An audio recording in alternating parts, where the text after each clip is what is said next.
guide here. Okay. Episode 716, To Hatch a Predator. Oh, wow. The Jokers perform unusual methods of DNA testing and get too close for comfort at the grocery store. The Big Loser cracks under pressure during a presentation at a children's museum. He's cracking eggs all over himself. Yeah. So there you go. Nick, is everything okay? Sounds funny to me. Yes. Okay. Yeah, I wish I had it. Usually, sometimes it gives you a date, like date first aired, but it doesn't give it. It's just episode 716. He really is cracking those eggs on himself. The kids seem to really be enjoying it. If you can't get a 7-year-old to laugh, why are you doing this? John, so this episode 716, looks like this would have aired on September 20th, 2018. So Scott Frost would have been like 0-2 at the time. Wow. Such a long time ago. Michigan, or we're about to lose to Michigan. Yes, and they were about to reach rock bottom. Rock bottom. And in the moment, what did you say? What did you say, John? I said there is no doubt in my mind that Scott Frost knows that we have reached rock bottom and it's all uphill from here. I believe those are my exact words. You want to talk about Great take, John. I support Scott Frost and his identification in the moment that this program had reached rock bottom. John and I argued about that because I was like, yeah, he can say it. And John was like, you should never say that in the moment. You don't know. And I was like, but you can hope that it's rock bottom. And he's like, yeah, but you don't recognize it in the moment. Yeah. John was right.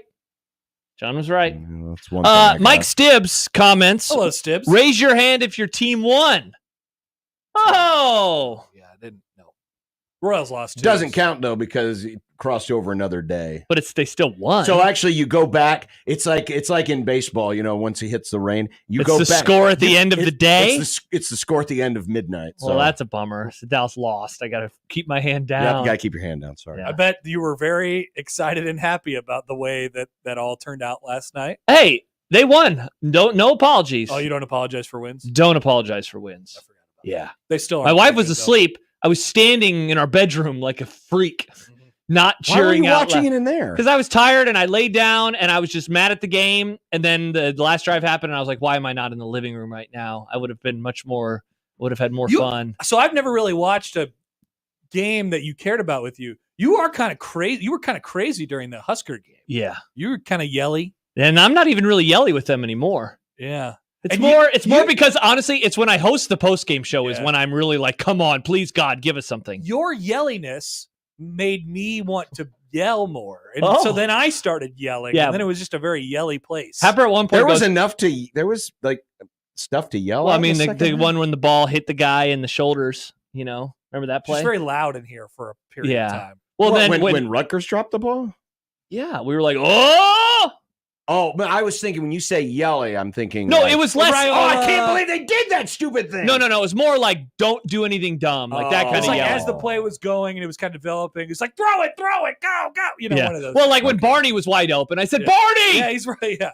And then he didn't throw it to Barney, and then he took a sack. Well, and then when he took a sack early in the fourth quarter, which I have video of that, because I was going to do this whole deep dive, like, let's look at his production after that sack. Because Happer goes, he's dead when he's laying on the ground. He seemed like he only had one more pass after that.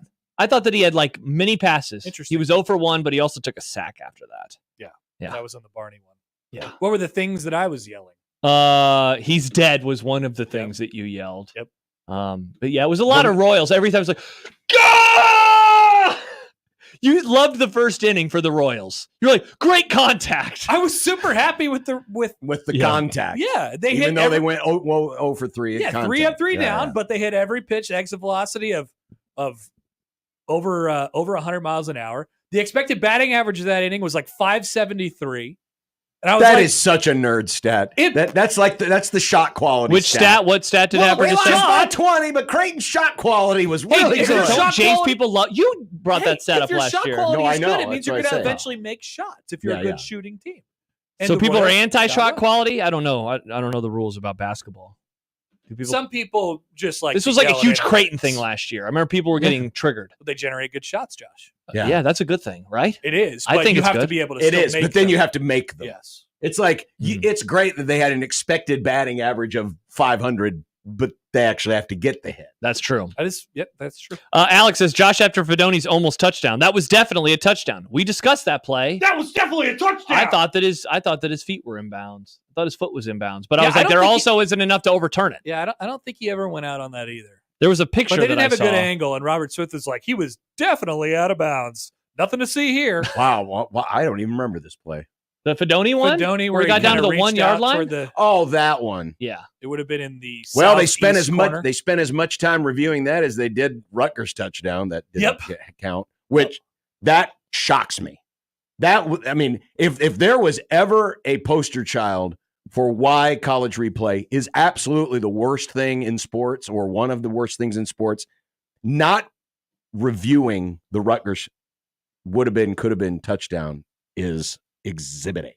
Yeah, I mean, we were stunned that because we all said, normally that we all thought like he was in. That triggers like a 15-minute review. Yes, it's like, and it triggered a 15-second. Nope. Yeah, move on. Get to the next play. It's the same thing in the Miami and the Cal game. I think I even tweeted it as I was watching. Like that drive was happening, I was like, this would have never happened in the Big Ten. It would have been 800 reviews, and we would have never seen the end of it. The sun would have been rising in the sky. It would have been like, oh, I guess we can finally have the last play of this game. There were so many reviews. They just skipped by all of them. So did the announcers. Reese Davis, with his lack of voice, was just like, yep, next thing. Yeah, I heard you mention it with Mitch. You were up. You were watching that whole game. Oh, I was super locked in. Yeah, it was fun. I wish I would. I went to bed when it was 35-10. Then I woke up and I was like, they lost? Yeah. Unreal. So then I watched the highlights that morning. I was like, I'm just going to watch the highlights then. There were many bad calls. Oh, yeah. That calls, that targeting, not targeting was woof. Pretty ridiculous. Yeah, pretty bad. I don't understand it either, John. And then, it's just to cap off the weekend, an instant replay. Had a great one in the Royals-Yankees game as well. Oh, yeah, I hear that Royals fans, conspiracy folks. I mean, you could watch it if you want to, Josh. Go ahead and pull it up. So what is this? I haven't seen this. Type in Jazz Chisholm stolen base. Jazz Chisholm. Yes. Stolen base. Wow, that's not how I would expect Chisholm to be spelled. Chisholm. All right. He came from the Marlins, right? He did. Yep. I accidentally searched highlights instead of stolen base. Stolen base. Okay, here we go. You watch a video and you tell me with your eyes if he is out or safe. The story, Josh, you make the call. All right, the one of the John Boy Media has one that's 8.5 minutes. I'm not going to watch that one. I'll watch one of the shorts. Okay. All right, so give me. Probably pull it up on Twitter. Or, yeah. Okay, this is. By the way, the baseball pregame has started on the True TV. If you're curious. Oh, good. Hell yeah! Hi, Dusty. Alex Verdugo clutch Baker. Go ahead RBI in 7th after the steal of 2nd. Well, you want the steal of 2nd. Okay, so they called that safe. That is correct. But it was safe on the field. It was safe on the field. His foot wasn't on the bag, though. Interesting that you think that. Yeah, I mean, he's standing next to it. So your opinion next to the bag. Your opinion is that he is out. Yeah, but if they called him safe on the field, I guess I could see. I mean, maybe it's snugly touching the bag. You didn't think it was indisputable that he was out? No, I don't think it was indisputable. No.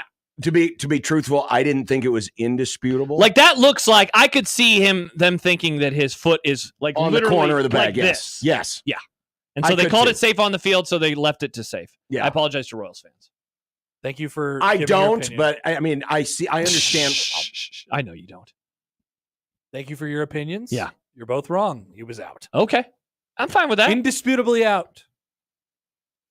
I don't know. I think it's one of those where if the call had gone, I think they should have called him out on the field. That's the main problem I have with it. Yeah. Just like many of these calls that umpires and refs now know that they have instant replay in their back pocket and they're free to make the incorrect call. Yep. And then you can't overturn the incorrect call, but because you need indisputable evidence. I agree. The whole I system agree. is I think the overuse of replay has made officiating worse. Correct. It's like, I mean, the thing we see in football all the time is, the ball pops free and the refs just let the play go. Well, I hate it the most in basketball. At the end of a game when the ball goes out of bounds and the refs just do this. I mean, they don't even make a call. Yeah. Pick a don't side, even make ref. a call. Just you got to have an opinion about something. 100%. Yeah, that's which is why I've always believed that a challenge-only system works because then the officials have to make a call, and then it's up to the coach. It's part of the strategy to. Same thing in Seattle Giants yesterday. Goal line, Ball pops out. Seattle takes it all the way back. Everybody's just standing there. And Seattle's like, I'm going to go pick up the ball and score with it. It stood. I missed this. They never made a call on the field. Wow. they just went. Unbelievable. They just went and scored a touchdown. The guy walked into the end zone from 90 yards away. I believe that replay has made officiating worse. It definitely has because they have a crutch. Yeah. And now they're afraid to make calls. Thanks, replay. Yeah. Way to go. Yep. Okay. Enough sports. Sorry. I watched the Enough entirety sports. of that game. We're done with sports. We're out on sports. Which game? The Yankees-Royals game. Paige had game day on the batter's view, and then I had the What were you guys doing view. where you couldn't watch the game? We were at a wedding. But when people were kind of mingling around, we were just outside. We would just have it up on our phones. Haven't you seen the Allstate commercial where the guy just pays attention to the wedding and then crashes the chandelier down? That's what you should do. I've watched many sports games at a wedding before. It's kind of fun, actually. Yeah. I'll watch sports anywhere. Mm-hmm. Yeah. Anywhere. Anytime. I watched sports in person yesterday. I watched it on TV over the weekend. It was great. There wasn't easy, immediate access to TBS, so the game day. Just the dual. Don't you have YouTube or something like that? Not YouTube TV, no. Oh, okay. He did. Sad. That's a bummer. Find a way to stream it. I heard, by the way, the midges have arrived in Cleveland. No way. Yeah, the midges. Oh boy, people are Jabba going to Chamberlain had a take on Twitter about it. They're going to get eaten alive. So they're the bugs? The bugs. From back in 07 or Yeah. whatever. Oh, you remember this? Okay. Hell yeah. So you remember like I didn't know they were called midges. You remember like 01, 02, and 07? That's your baseball memories? I can give you some other random stuff. Ask me about a year and I'll tell you if I remember anything. 2005. I know the World Series that year. White Sox beat the Astros. That's right. Yeah. That's I don't recall watching much of it, but I know that they won because it was like, wow, 1919, 86 years later again. Okay. Yeah, there you go. So I do remember the bugs. You remember who won the World Series in 07, obviously? Red Sox over It Rockies. was Rocktober. Yeah. Yep. Go Red Sox. I was a Red Sox fan. Jonathan Papelbon. Remember Jonathan Papelbon? God, I hated that guy was a freak show. Yeah, absolutely. Whatever Still happened is. to that guy? Oh, he's freak showing everywhere. Yeah? Still. Does he have takes? Oh, yeah, he does. Yeah. He does. Yeah, political I takes. wonder the kind if of you takes could that'll guess. keep him out of the Hall of Fame. I have exactly the takes. Not that he has. I have a guess on his takes is what I was trying to say. You Look at the picture of him. The first photo of him on Google is that. Yeah, he's taking a dump on the field. Wow, what a weirdo. Actually, it looks like it. That guy was quite something. Yeah, I remember him. Yep. I remember 07. Craig Kimbrell. You probably remember him. Vaguely. That was later. Who was the hitter that played for the Red Sox in 07 who was a really tiny man? And they were like, wow, this guy worked really hard to get here. He's a short man and he hits the ball. Dustin Pedroia. Dustin Pedroia. Do you remember that guy? I think he had a dirty helmet. He did. A lot of them did. All these things are right. I liked Vlad Guerrero's helmet too. He had a dirty ass helmet. That guy he would almost hit like a golf ball. He would swing when the ball was down on the ground. This is all great stuff, Josh. Yes. This is all Was great he a lefty or was he a righty? He was a righty. He was okay. Yeah. George Brett was the original dirty helmet guy. Oh, and dirty bat guy. Because he notably, cheated using the pine tar, according to Billy Moore. I remember. Vladimir Guerrero, or as we call him, Vlad Senior now, I guess. Mm-hmm. Sad. Notably, I believe hit a home run once on a pitch that was bounced. Oh wow! He Is that allowed? Yes. It went barely just kind of short hopped off the ground. It's like a drop kick. Hit it out. No, if a ball hits the ground and hits the batter, it's a hit batter. Oh. And so you can swing at it. I mean, you probably shouldn't. Yeah. But in theory, if the ball was bounced and it was perfectly back up into the strike zone, would that be a Smoke it. strike then? No. That'd be a ball No, still. it's not a strike. Because it would hit the ground beforehand. Yeah. I was going to say, did I just discover something that pitchers should start There doing? was a guy for the Orioles in the You did it. Orioles series who literally got hit by a pitch. We were watching that. And swung. That was on that And TV. I said, and I was yelling at my television, "That's a strike!" Yep. And it was. It was indeed. Indeed it was. Indeed it was. Indeed it was. Okay, too much sports. Sorry. It's a lot of sports. It's Anything football, else? baseball. What else? I mean, I didn't have anything outside of... You guys going apple Sports picking this this weekend? Hell No. Come on, man. No. I hate that. I hate The that apples crap. need to be picked. It's my week. Enjoy your apple picking. If I need to pick apples, I'll go to Super Saver or Hy-Vee. Here's a take for you. I very much enjoyed Odson's voice of Husker fans that annoy him. I think his new voice... It's really evolved. Well, it's me. I have bad opinions about Nebraska. Yeah. It's better than the one that I just did, but it's very funny. It's kind of like that. Yeah. He had something today on the show that I rewound it because it made me laugh so hard. Yeah. I wanted to listen to it again.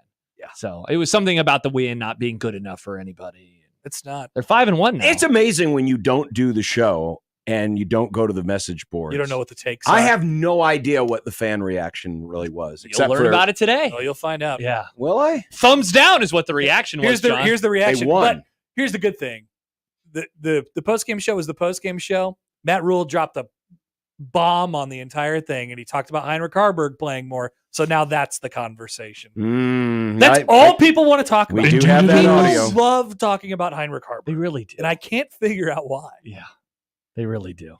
Everyone's got a take on him. He does something that Nebraska can't do right now. What's that? Run the ball. He does. He does. Oh, hey, they ran the ball okay. Dowdell. I don't know. They can't do it. What? They had like 2 good runs the whole game. Second half. Yeah, but he had Disaster. like 70 yards. Did you see Bonner? He ran that. Janiran Bonner. Is it ran that Janiran thing. or is it Janiran? Janiran. Okay, because on television, there's no extra I in there. They said Janiran. Janiran. Oh, no, it was the radio when I was listening on the way over. Because I was like, TV, I don't really trust them all the time. But it was the radio. It was Greg and DB. I thought they called him Janiran or Janirian. Janirian sounds like the name of a Targaryen. It does. Janirian Targaryen. Well, maybe it's either he's a Janiran Targaryen. or Janiran. It's Janiran not. Bonner. You know what? It's not Janirian. It's time to get To the pronunciation. To the guy. pronunciation. Janiran. Maybe it was Janiran. It's either Janiran or Janiran. I think they said Janiran. Yeah, that might be right. Because I was like, oh, that's not how I say it. I That think it could was be right. Greg who said it. Are we ready? Here we go. Greg. Yeah. Greg. How do you say it? Janiran. Bonner. Janiran. I don't mean to call it. I Janiran. did not mean to call it the radio crew. I apologize. You I wouldn't apologize. dream of it. I love when schools have Oh, players my God, Josh. say their own names. Yes. Great. I love it. Great take. You know what I don't love? Some websites, when you go to their stats, they don't allow you to put in an order by number, which is I hate that. infuriating. Stupid. What are you 100%. doing? How Yeah. do you exist? May I suggest these something people to are the terrible. websites? The people Is who it run to the go to the? websites? Oh, yeah. There should just be a tab where you could easily access the pronunciation guide instead of having to dive into piles and piles and Agreed. piles of media guides, Agreed. rosters. Sometimes they don't even have media guides or Yeah. rosters, and you have to email them, and then they say, "Yeah, here it is." Why isn't that just on the It should website? just Yeah. be there. And then here's one more piece of advice. This is so inside baseball. When you have the names of all the people, don't put them in alphabetical order. Put it in order by the number of the players. So when I'm putting my charts together, which I have in I the could go order either of way the on that. numbers, also media guides, stop putting the players in there in order of importance. Just do it by their numbers. It's like, hey, here's number 6 because that person's really important. And here's number 82 because that person's also really important. I can No. go either way. 1, 2, 3, It's all 4, there. 5. It's all there. All right. I'm fine with that. That's my take. I'll let him off the hook on that one. That's my take. Well, I think we find out real fast which sports matter to some schools and which ones don't. Yes. By how You they know what I learned handle last the, week? media stuff. Multiple schools don't care about soccer, is what I learned last week. But guess what? Creighton does. Our local schools care deeply about everything. They do. They're very good at it. They do a very fine job. People always say that online is like, well, we like to thank they work so hard. No, we actually do like to thank. Our SIDs are actually really good. Yeah, Yes, thank they you for are. your service. Yes, we get great information. And great Love the organized information. Very organized information. It's very nice. Sometimes random, useless information. Yeah. That's true. Yeah. But you know what? I'd rather have I'm glad random it's there. useless than not at all. Yeah. I agree. Yeah, indeed. Indeed, it was. Indeed it was. Indeed Nick, it how are was. you? I'm good. You don't I seem didn't that watch any. He doesn't seem that good. I didn't watch any sports this weekend. I'm super out of the loop on everything. It was Yeah. just a long weekend. Okay. good. Oh man, that I'm sounds here. bad. I'm existing. Hello. It was a good weekend. It was just long. It's one of those weekends Long where you're like, I weekends are can't wait usually for next good. weekend. Uh huh. Classic. What a classic weekend. Well, just think. It's an idle week. There you go, It Nick. is an idle week. Yeah. I had Are- someone come after me yesterday about calling it an idle No, week it's not a instead of bye week. Um, Don't you always want to look back at the weekend and say, "Wow, that was a great long weekend"? Like, don't you want the weekend to be long? yeah, but it wasn't long. Like long. It was long. Like there was just. It was more driving than anything. You know. I do not. I was driving most of the weekend. That's understandable. So you are out. You have no idea. Just except for the Yankees. Nebraska won. No, like hater. I knew Nebraska won. I saw. I the forgot the score. Dolphins played yesterday. I knew the Dolphins won, but it was really weird. What happened at the end of the kept Dolphins game? coming up on No- red zone, Nobody and I knows. was triggered. Because- I know, Oh, you because do? they kept putting it up there. Okay, What happened? So The Patriots scored a touchdown, Right. But instant replay declared that he didn't quite get his second foot down on the little Was this at the end of the game? at the end Yes, of the it game. was I'm the end going of to the find game. this. because we were driving and I asked Paige to look up the score. And she's like, "Oh, the Patriots just scored." I'm like, "All right, well, that's over." And he's like, no, wait. Now they took that away. They Like, unscored. why? What happened? Oh, is it this video that says Dolphins Patriots crazy ending? 21 minutes. That's it was so a very long. good catch in the back of the end zone. That was deemed. How much time was left? Catch. How much time was left when this catch happened? Probably Like less 2 than minutes. Yeah. Or a minute. Somewhere in that range. I've seen nothing of this. I've seen highlights. I seriously of forgot every they other played. game. I was like, I wonder how the Dolphins, and I was like, oh, they must have had an off week because I called soccer in that window, so I totally missed. No, they played. It was a disaster, as we expected. 15-10, I believe. They almost lost to the Patriots, which made me sad. Nick, they suck now. They're bad, but it sounds like Tua might come back this year.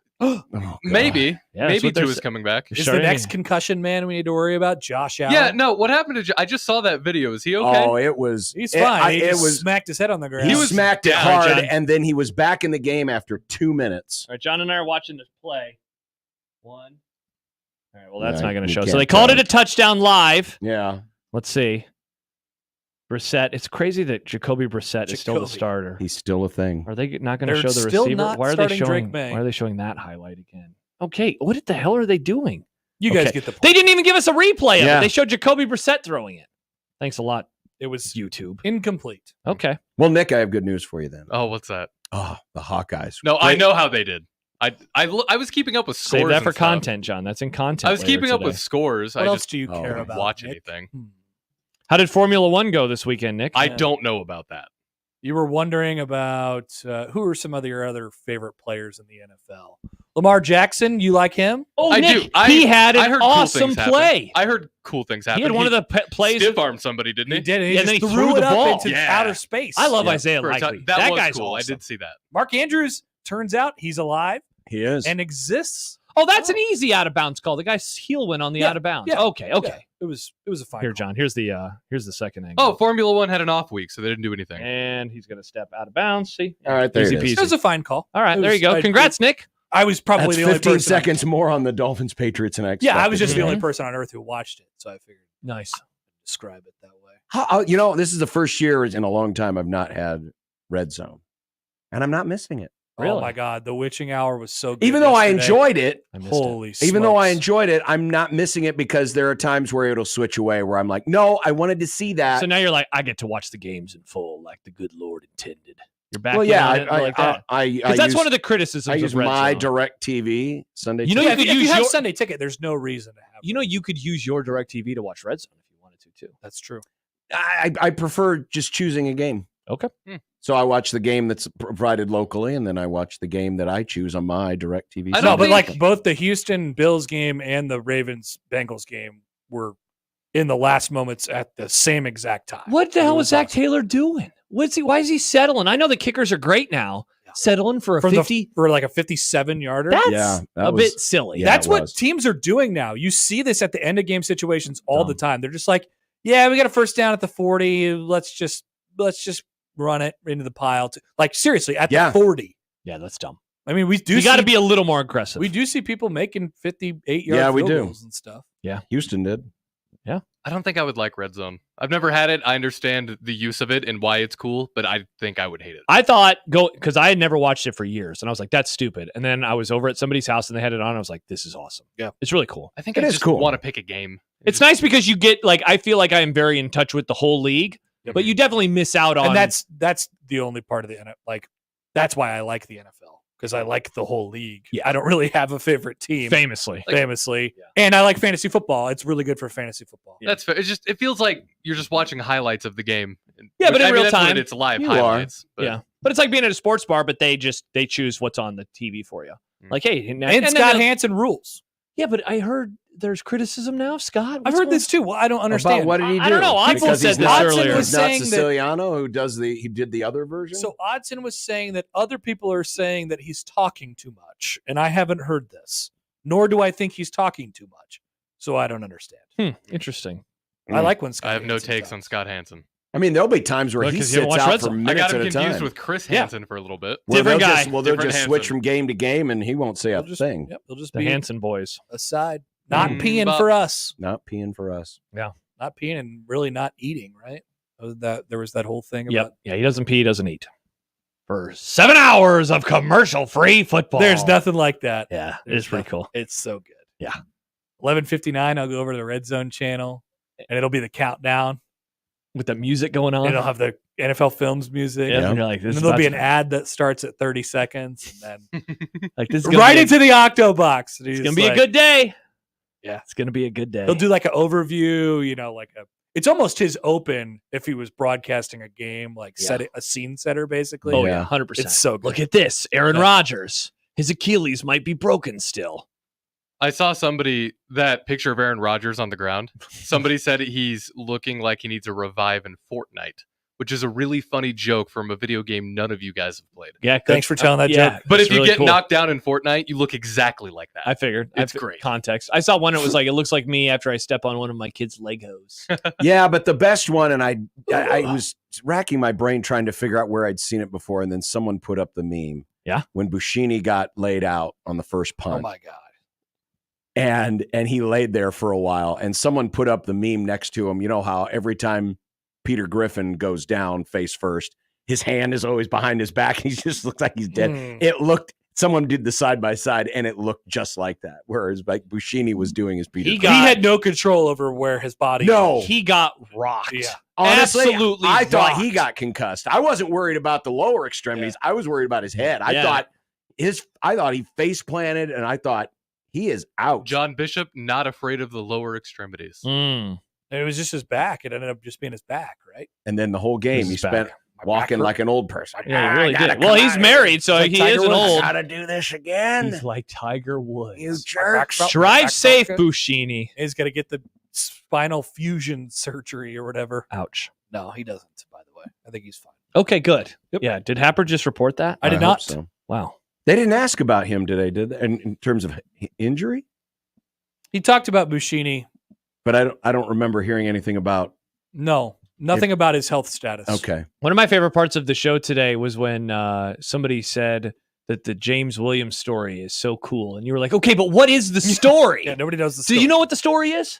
Nobody knows. Nobody knows what the story Nobody is. has told the story. Everyone's like, but it's so good. But what is it? Where is it? What Tell is it? the story. I texted somebody. I said, hey, do you know what the story is? Haven't heard back. So they're waiting for Rinaldi to uncover this next week on Apparently. Big Noon. Well, maybe they will for Big Noon. 100%. That's not a bad idea. That's going to be the James Williams story. Who's got that overreaction? Who has the Big Noon Indiana? Is that you, John? I have no idea. Yeah, I don't look that far ahead. I don't think it's me. I don't think I'm back until Wisconsin, Iowa. That's not true. You and I have another one, don't we? Don't we have the UCLA one, Happer? I hope not. Oh. No, maybe John and I have UCLA. Okay. You and I have Wisconsin. Yeah, Wisconsin. Yeah, I'm not back. Oh, Indiana's Gary and Austin. That's right. I'm not back until UCLA. And that's you and me. Before you know it, guys, it'll be November. It kind of felt like November this morning a little bit. Dude, it did. It was chilly. Kind of cold. We're getting so close to college baseball. I had to wear pants when I took Banks outside today. I'm wearing pants right now. I'm not. I'm wearing pants. I know you guys have that hard rule of when you stop wearing shorts, you're done I don't with have that shorts. rule. No. I thought you guys had that rule. No. I like wearing shorts whenever I can. It's going to be in the 70s when I leave work. But you don't have the rules when you wear pants, you're done with shorts? No. Okay. No. Somebody had that rule. I don't remember who it was. Jack. Interesting. Sounds like Jack. Sounds like a Jack. I guess it's a Jack thing. Sounds like Jack. Yeah. Yeah, not me. Mister, I'm going to deprive myself of liquids for as long as I can until maybe he's just so the water tastes better. Maybe he's just getting ready to host Red Zone. Maybe. He is an interesting person. I like that guy. Yeah, he'll join us in a few minutes. I'll listen to that. All right. I'll be listening. All right. Well, happy Idle Week. Thank you. Oh, that's right. Well, it's nervous in the tum-tums day for you. It is nervous in the tum-tum. Do you have the big game feels in your tum-tum? Yeah. I'll be in my 4 hours away. Cold, dark basement in but sitting a few in hours. silence. Good. The first What's pitch the is 5? pitching matchup today? Cole Reagans and Carlos Rodon. Do you want Peter and I to come over so we can replicate bigger overreaction? do Remember that new meme? It was, John, did you see that? Did you see our new meme? I did not see the new meme. John, you didn't see the meme? Now I'm seeing the meme. Where can I see the meme? At No Context 1620. Nick, you missed the meme. I missed the meme. I'm going to retweet it. I don't tweet and drive. I didn't see anything yesterday. Man, that was funny. Yep, it's a big one. Oh, that's a meme. Need Cole Reagans to be really good. Really good tonight. Yeah. And the umpires to be decisive with their calls. Yep. Don't Don't need to go to replay. Let's have no replay. Isn't the instant replay in Secaucus? I would imagine the people in the replay center think they are probably quite fond of the New York Yankees. Interesting. That's all I'll say. The conspiracy. It's a conspiracy. Wow. I mean, that is the closest team to Secaucus, New Jersey. Doesn't sound like a real place. It's either them or the Mets. Yeah, no, it would be the Yankees because they're on this side of the It looks like someone's throwing you across the screen. Like someone just chucked you. I don't even know what play that was. I think it's when they tied it. They tied it at some point in time, and that's what that was. That wasn't to take the lead. The tweet was at 7:41, so it's 2 hours into the game. I don't have any sense of what happened. Well, who hit the home run that gave him the lead? Melendez. I think it was right before that. Because didn't they tie it before the home run? No, that was a down 2-1, and then to go up 3-2. I can't believe that had the most lead changes. That still does not make sense to me. It had like amazing? 4. It's like it had 5. This is the best baseball game ever. That doesn't make sense. Sneaky best baseball game ever. 5 is the most lead changes. If that was a game between the Red Sox and the Yankees, it would have been on ESPN 24/7 today. Well, but think about it. You only have 9 innings, so there's really only 9 opportunities for lead changes in a regulation game. Okay, that's no, but 18 lead changes in theory, right? Well, 17, because if the person goes up 1-0, it could go 2-1, 3-2. Yeah, okay. Just seems 5. That would be a crazy baseball. That would be nuts. That'd be a College World Series game in 1994. Yeah, just except for the final score, I thought 38-36. Of all the baseball games played this weekend, it was the third best because the 2 Mets-Phillies games were insanely ridiculous. Especially yesterday. It was better than the first Mets-Phillies game. The second Mets-Phillies game was really that was yesterday, right? Yes. Yeah, but you had a great pitching performance, and then they pulled him from the game, and then the Mets immediately said, "Ha ha." Mm-hmm. All right, well, I'll give you that. It tied for second. Maybe they'll have a better one today. I hope not. I hope they win 42-0. Maybe Yankee fans will do what Dodger fans. Another thing I did this weekend, I just remembered. Yes. I put $2 on the Padres to beat the Dodgers on Saturday. They didn't. They did it yesterday, which sucked. So now you're out $2. I'm out $2. Are you still going to go back to Vegas and try and turn in half of this ticket when the Royals go to the World Series? I think I need at least half of that money. That's a bummer that you didn't bet on them individually. I don't think it works. Should have. Yeah, I should have done it individually. Are you going to Vegas? I would like to. That would be cool. I like Circa. Yeah, we had a great time. I'm pro Vegas. Shafe is there right now with his child. Yeah, brought his child. That is odd behavior. Is Vegas the worst place to bring a baby? I wouldn't want to go to Vegas with a baby. But I'd go to Vegas with a baby. I don't think it's bad for but the you just baby want to go to necessarily. Vegas. Yeah, exactly. It's not bad for the baby. You get to tell the kid where to go. I guess so. That's what being a parent is. I know there are babies that are born in Vegas, but those are Vegas babies. But if you introduce a kid not born in Vegas, I went to Vegas as a kid, as a small child. Yeah. And now you have weird food takes. I respect that. My parents lament that now. They're like, I'm not sure why we did that. And see, I was like, good take really mom and dad. I don't really care. Now they're grandparents. They are. They are. Happily. There you go. Congrats on the grandkid. To my parents. To your parents. To your parents. Yes. All right. Okay. Goodbye. Bye, Happer. Enjoy the baseball. I will. We will be back on 1620 The Zone.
Unsportsmanlike conduct on 1620 the zone.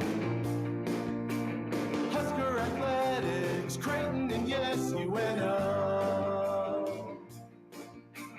Don't miss a moment, they'll give you your fix. They're on every day from 2 until 6. Spend your afternoons with John, Josh, and Nick.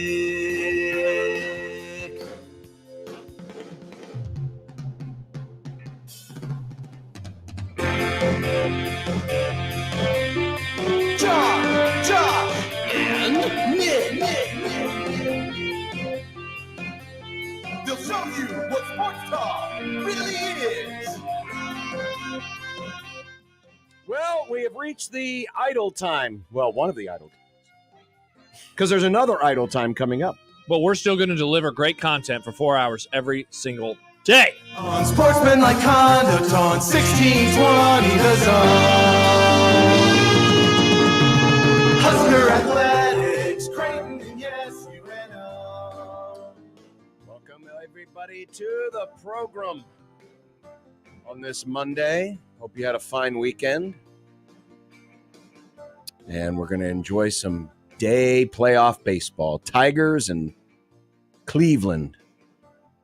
Of all the teams, it's funny.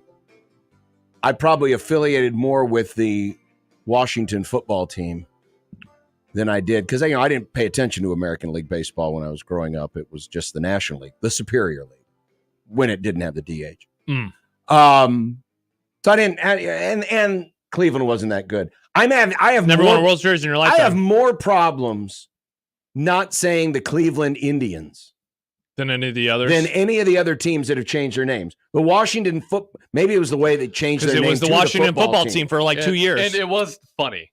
It was objectively funny. What, the Washington football team? Uh-huh. They're always I think it's objectively the smart. They need to go to back I like to that. no, that is great. But you said it's funny. No, it is funny, but it can still be good. I liked it. Good I really branding. liked it. But to this day, anytime I ask a question of Shea, hey, how are the Guardians going to do? Yep, that's true. If they would have gone to Spiders, like they should have, that would have been. It cool. might have been easier for me. That would have been cool. I don't remember which player it was, but the Guardians posted a picture. It's like, oh, hey, this guy, he's retiring, and then they found the perfect angle of a perfect picture to where the bat was covering up the first part of the word, so then you just saw the IANS. So it could have said Guardians, or it could have said Indian. Oh, I see. Yeah.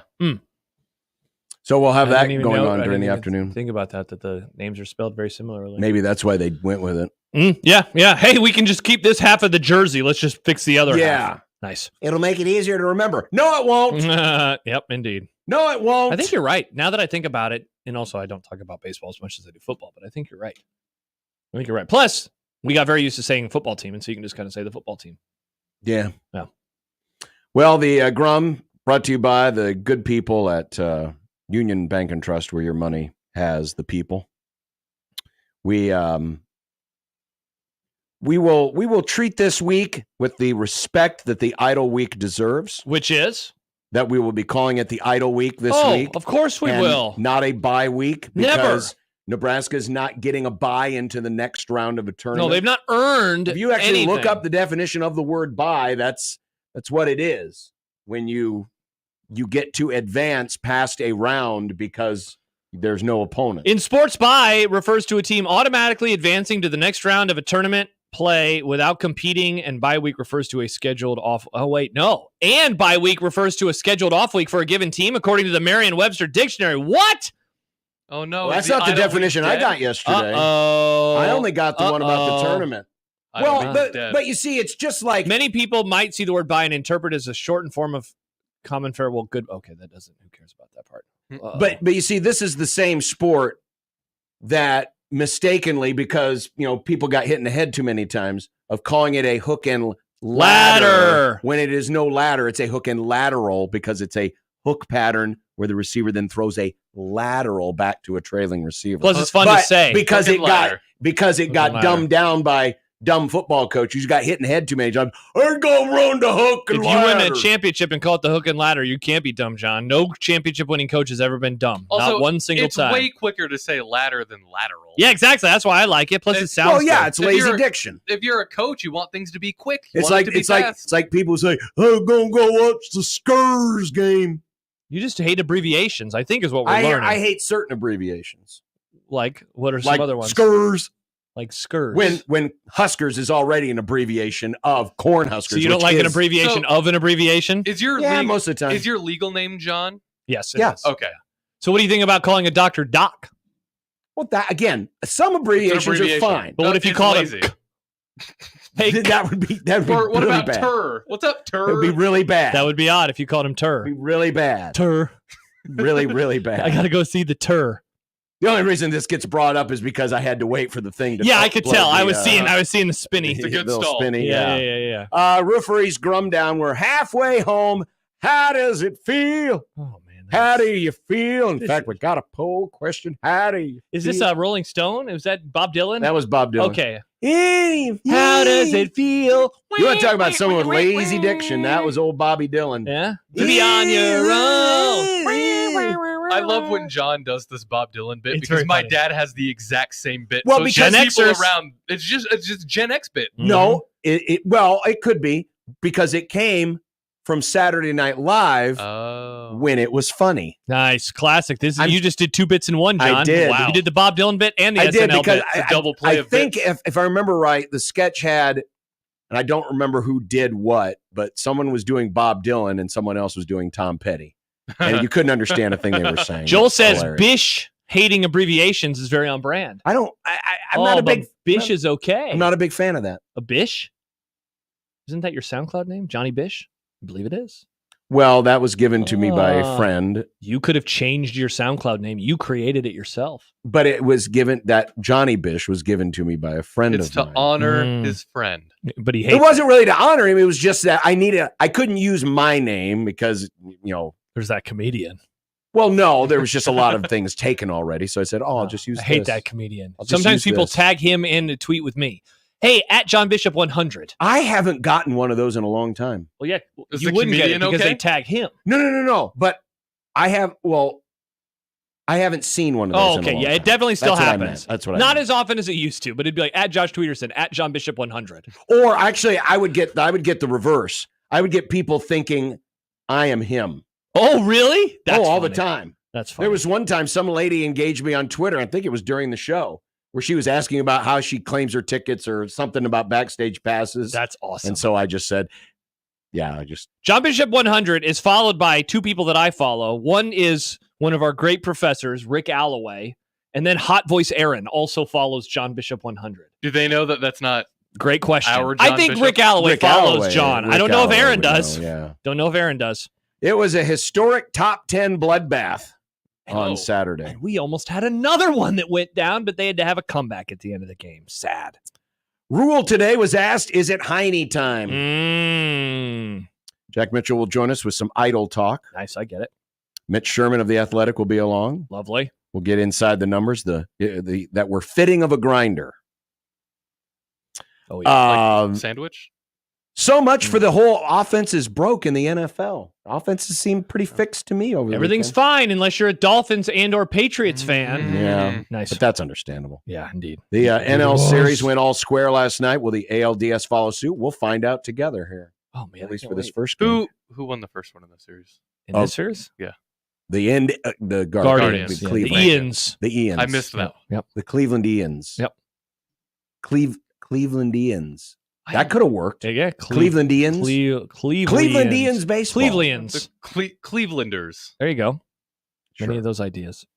And the Scarlet and the Cream. And we'll black. look back at Idle Week. Cream Team, Nick. We got some new members of the Cream Team today. Hell yeah. Get that graphic ready. Hope Get I can those- add another screen door. Get those graphic fingies ready. Yeah. Add those up and get them ready. By the way, I've already received an email from Aiden about Heine. So people are ready to go with this topic. They are ready to Topic alert. go. You know what?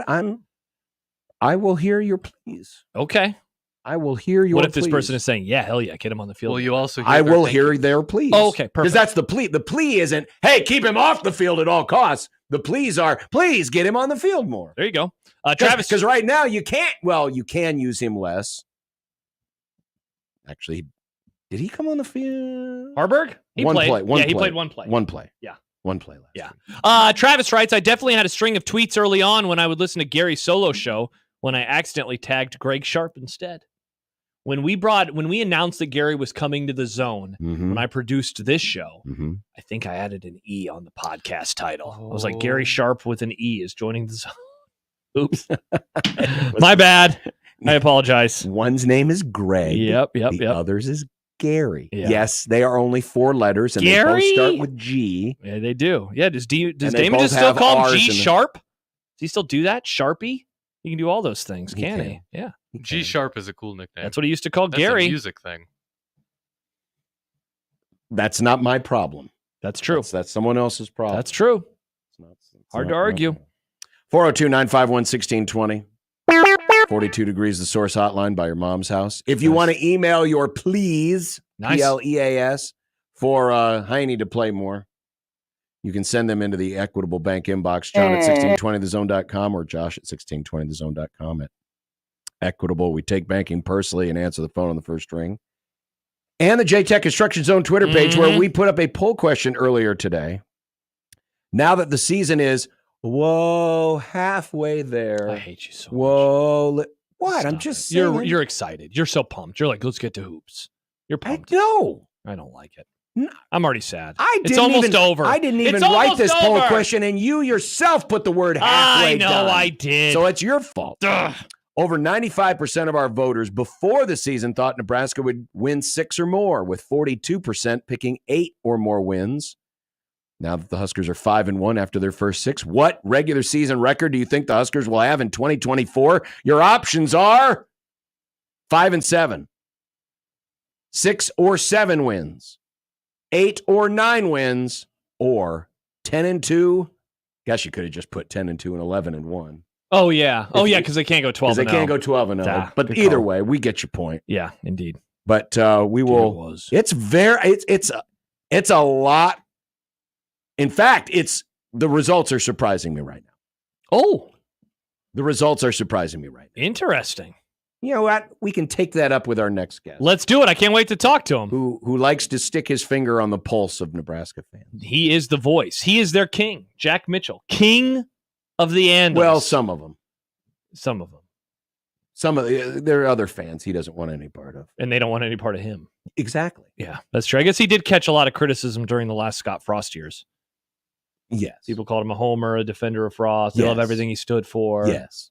Yeah. All those things. All right, so glad you could be with us today. Don't worry, friends. Just because the Huskers aren't playing doesn't mean there's not a lot to discuss. Bingo. And there is a lot to discuss. Bingo. On 1620 The Zone.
believing berries. Praying one day Big Red will win the NIT. Ham is the water of me. Okay. How nervous are you right now? I mean, Connor's already, bubble guts are going less than 4 hours to first pitch. Where's your mind at right now? I feel calm. What's happened with me on Saturday? It was it was weird because you had the Husker game and then the Royals game was happening. And by the way, there was a Yankees home run and the Rutgers touchdown happened within 90 seconds of each other, I think, or 2 minutes of each other, I think. And that was a bad moment. But I don't know. Like, I'm surprised at how intense I am in game for these baseball games. Like, I don't know why I would be, but like I was talking to people on Saturday and I was like, they were asking me if I'd rather have Nebraska or the Royals win on Saturday. And I was like, well, Nebraska, part because it impacts my job for the next 2 weeks. And I don't want to deal with losing Nebraska radio listeners. And then number two, the Royals game is 1 out of 5. And I kind of think the Yankees are going to win anyway. So I think that was my take, but I was way more intense. I think it's just the nature of playoff baseball. I was way more intense during that baseball game than I was the football game for whatever reason. Are you going to game 3 now that you know what time it is? Okay. I am. 6 o'clock is first pitch. So you coming right home then so you can work the next day? Yep. Isn't it fun? That's the plan. It doesn't sound like fun. Luckily, 6 o'clock actually was a pretty good time. It gives us time to get out, be there a little early, and hopefully be home by like 1 a.m. So I only lose 2 hours of sleep. It's not like I'm staying up all night. That is, you do go to bed later than someone would expect for a morning show host. I'm not a morning person. If I hosted a 6 a.m. show, I think I'd go to bed at like 8:30. I don't know that I've, outside of being sick or something, maybe not. I don't think I've ever went to bed before 9. Wow. In your life? Not since, I wore diapers. Okay. I don't think. Poll question. Have you gone to bed before 9 since you wore diapers? Or whatever. Whenever. Diapers like 10 years ago? I don't even know. Maybe when I wear diapers again, I'll start doing it again. But for now, probably. But I'm actually a little earlier than I used to be. I probably average 10:45 or 11. Not that this is even possible. But is there an option of sleeping on the way home? Yeah, I don't know because I'm going with to my son and then a friend of ours and their son, and so I don't know because I think I'm just going to drive. I feel better driving. I feel better just being the one driving. So I don't know that I'll. Well, I was saying that just from it's just hard because either way you're going to be wired for sound. Yeah, I doubt I'll be able to. I think it took me 45 minutes last night to fall asleep. 45 minutes. Yeah. Because the game ended at midnight, after midnight, and then I was just laying there thinking about it. And I just wanted to take out my phone and scroll, but I was like, don't do that, Josh. And instead of the pregame beers, I'll probably do a lot of pregame Diet Mountain Dew and hit that pretty hard. Ooh. I plan on hitting the DMD pretty hard before that game. So so that'll probably help with the drive home too. Are you feeling good about today? Are they going to pick up a dub? No, I'm not feeling good. Okay. All right. But I've never felt good. I mean, when they swept through the entire playoffs, I still probably didn't feel good before the game. So I don't know what that feels like. But no, losing that first one was bad. That was bad. And it's frustrating because it felt like they shouldn't have, but not good. Not good. Jack, correct me if I'm wrong. Did you change right before the year? Were you an 8-4 guy, or did you stick with 7-5? I can't remember anymore. So I think you became an 8-4 guy. On your show, I believe I said 8-4. Do you have it written down? I believe I said 8. Behind the TV. We should move the TV. I believe I said 8-4, but then I punished them a loss. But no, then I applied an optimism tax. Remember? Yeah, we got you down for 7-5. 7-5. I went through it and I said, I believe my assessment is 8-4, but I'm taking out an optimism tax, right, of 1 win to move it down, just to normalize. You've got to kind of do that adjustment to the pick, so it doesn't correlate to anything I actually believe is happening.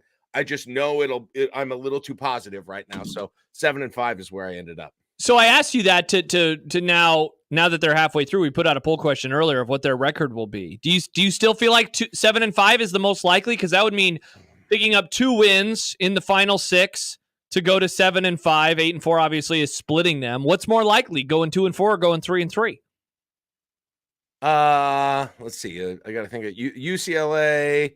Yep. Wisconsin and Lincoln. I feel like that's a win, but who knows? Yep. I don't know. Like again, same thing. You asked me the question, and probably 3-3, but I probably should apply the tax, so it's probably 2-4. And it was probably the tax was the right thing to do at the beginning. Yeah. Well, okay, let's just narrow it just a little bit to just the next 4 games before Wisconsin and Iowa. Correct. Okay. Would 2-2 be considered a good result? So Indiana, Ohio State, UCLA, and USC. Yes. Is 2-2 I think 2-2 would be good awesome. result? I think 2-2 would be awesome. They're going to be a dog. Not good. Awesome. They're going to be a dog in 3 of those games. There'll be a dog versus Indiana. There'll be a dog versus Ohio State, and there'll be a dog versus USC. Yeah. And have you seen the whole time zone thing? Have you seen this? Have you heard about this? There are time zones. Big Ten teams that travel 2 or more time zones are now 1-8 this season. The only win, Indiana, when they went to the Rose Bowl. Yep.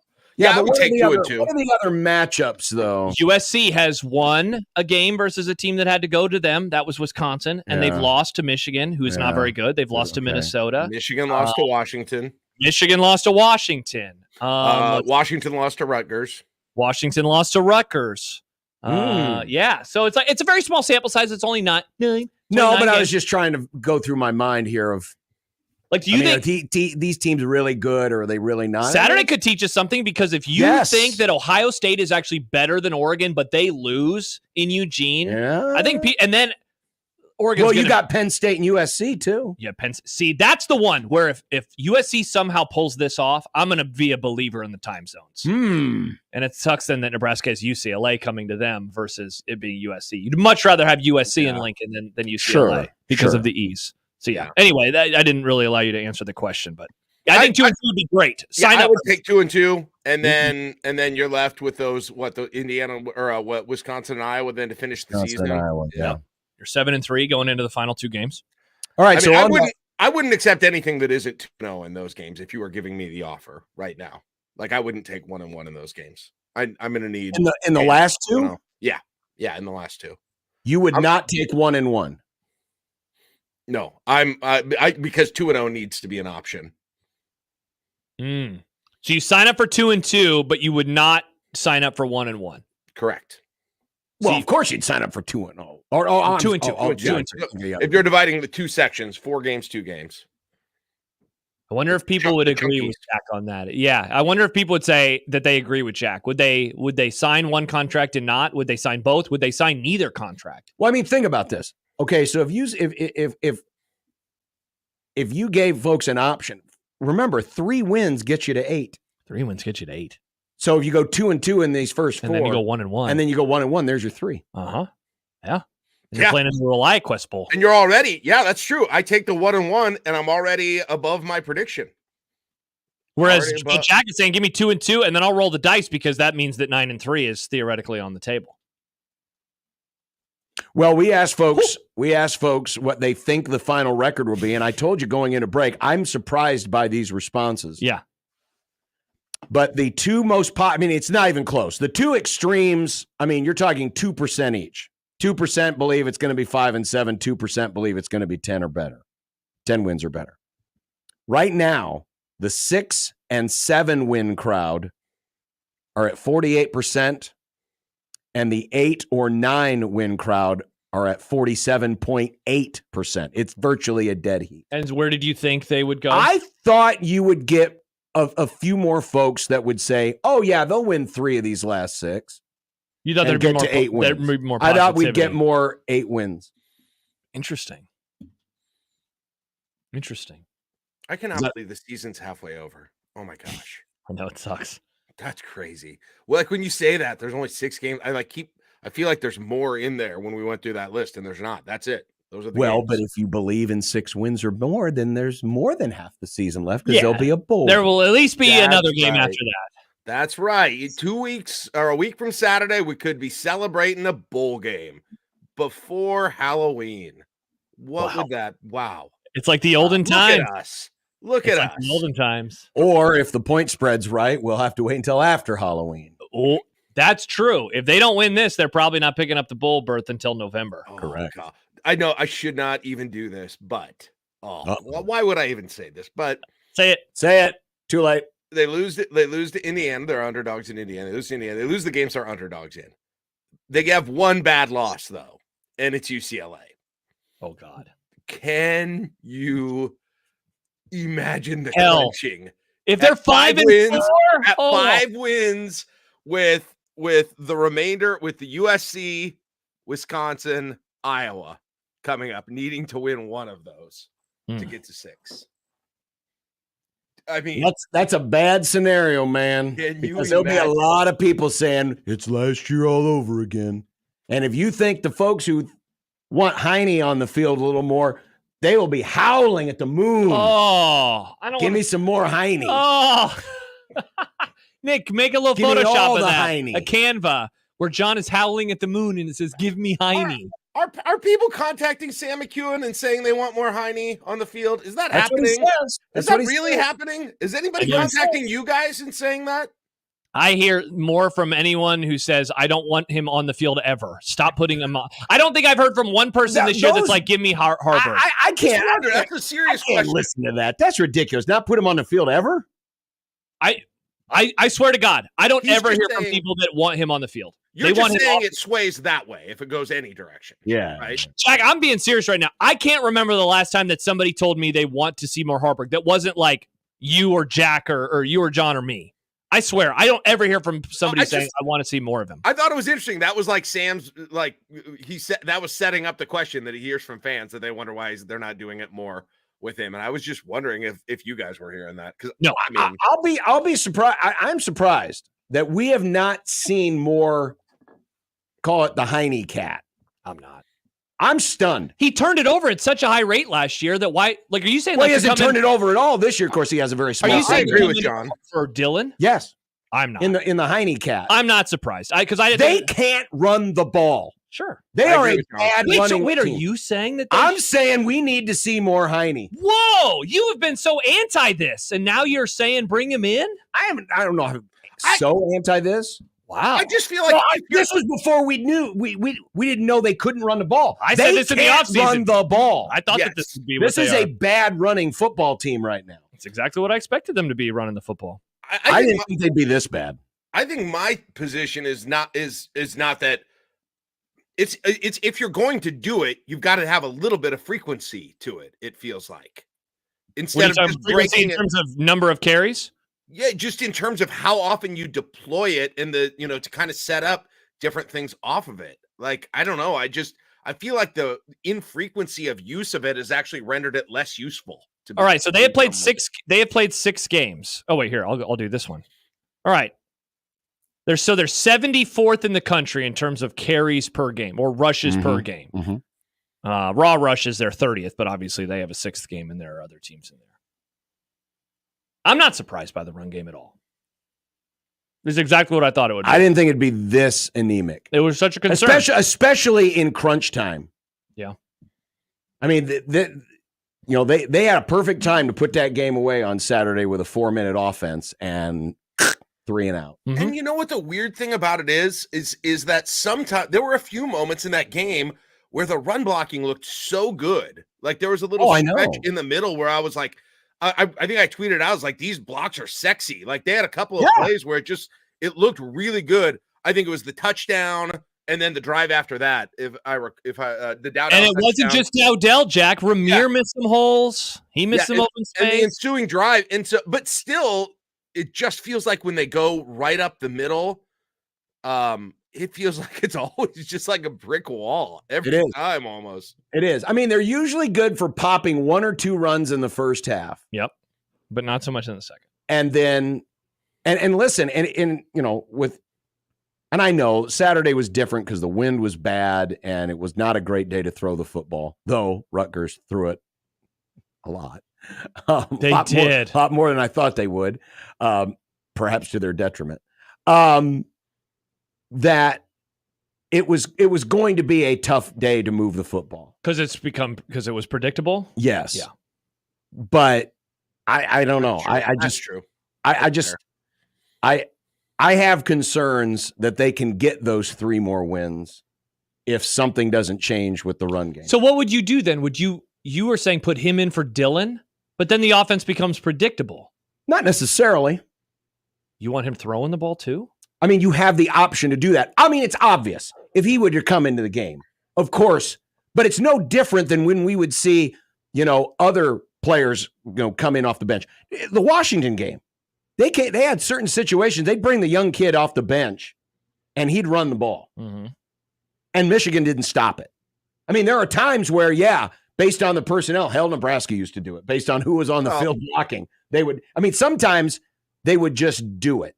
And I'm not advocating that this needs to be all the time, but I am surprised that there haven't been times in must-run situations that they haven't on there. They haven't gone to a wild. Because you've got to account for the quarter. If you have if you've got a running back in, you've got to account for the running quarterback too, right? Yes. Yeah. That's the whole point.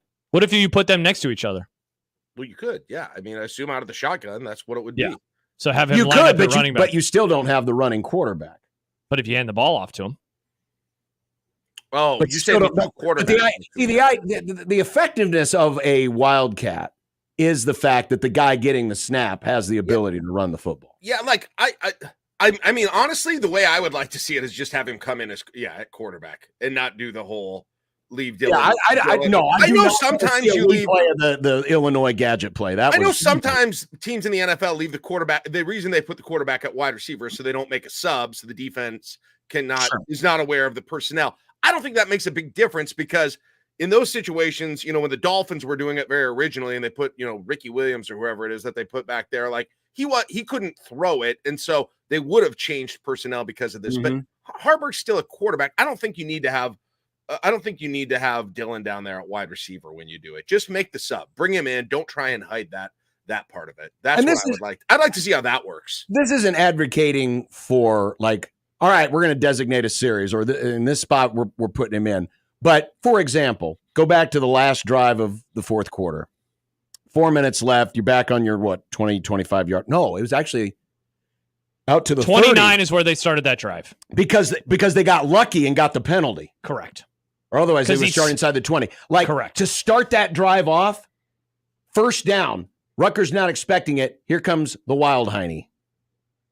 Do we like Heine Cat or Wild Heine? I think Wild Heine's funnier for Wild Heine. Heine Cat is probably the better name if they were going to do it. Where he comes in, they run one play with it, maybe get some nice positive yards. Maybe you got a 2nd and 3, and then Dillon comes back in and you're back. You know what I'm saying? It's just it's a changeup.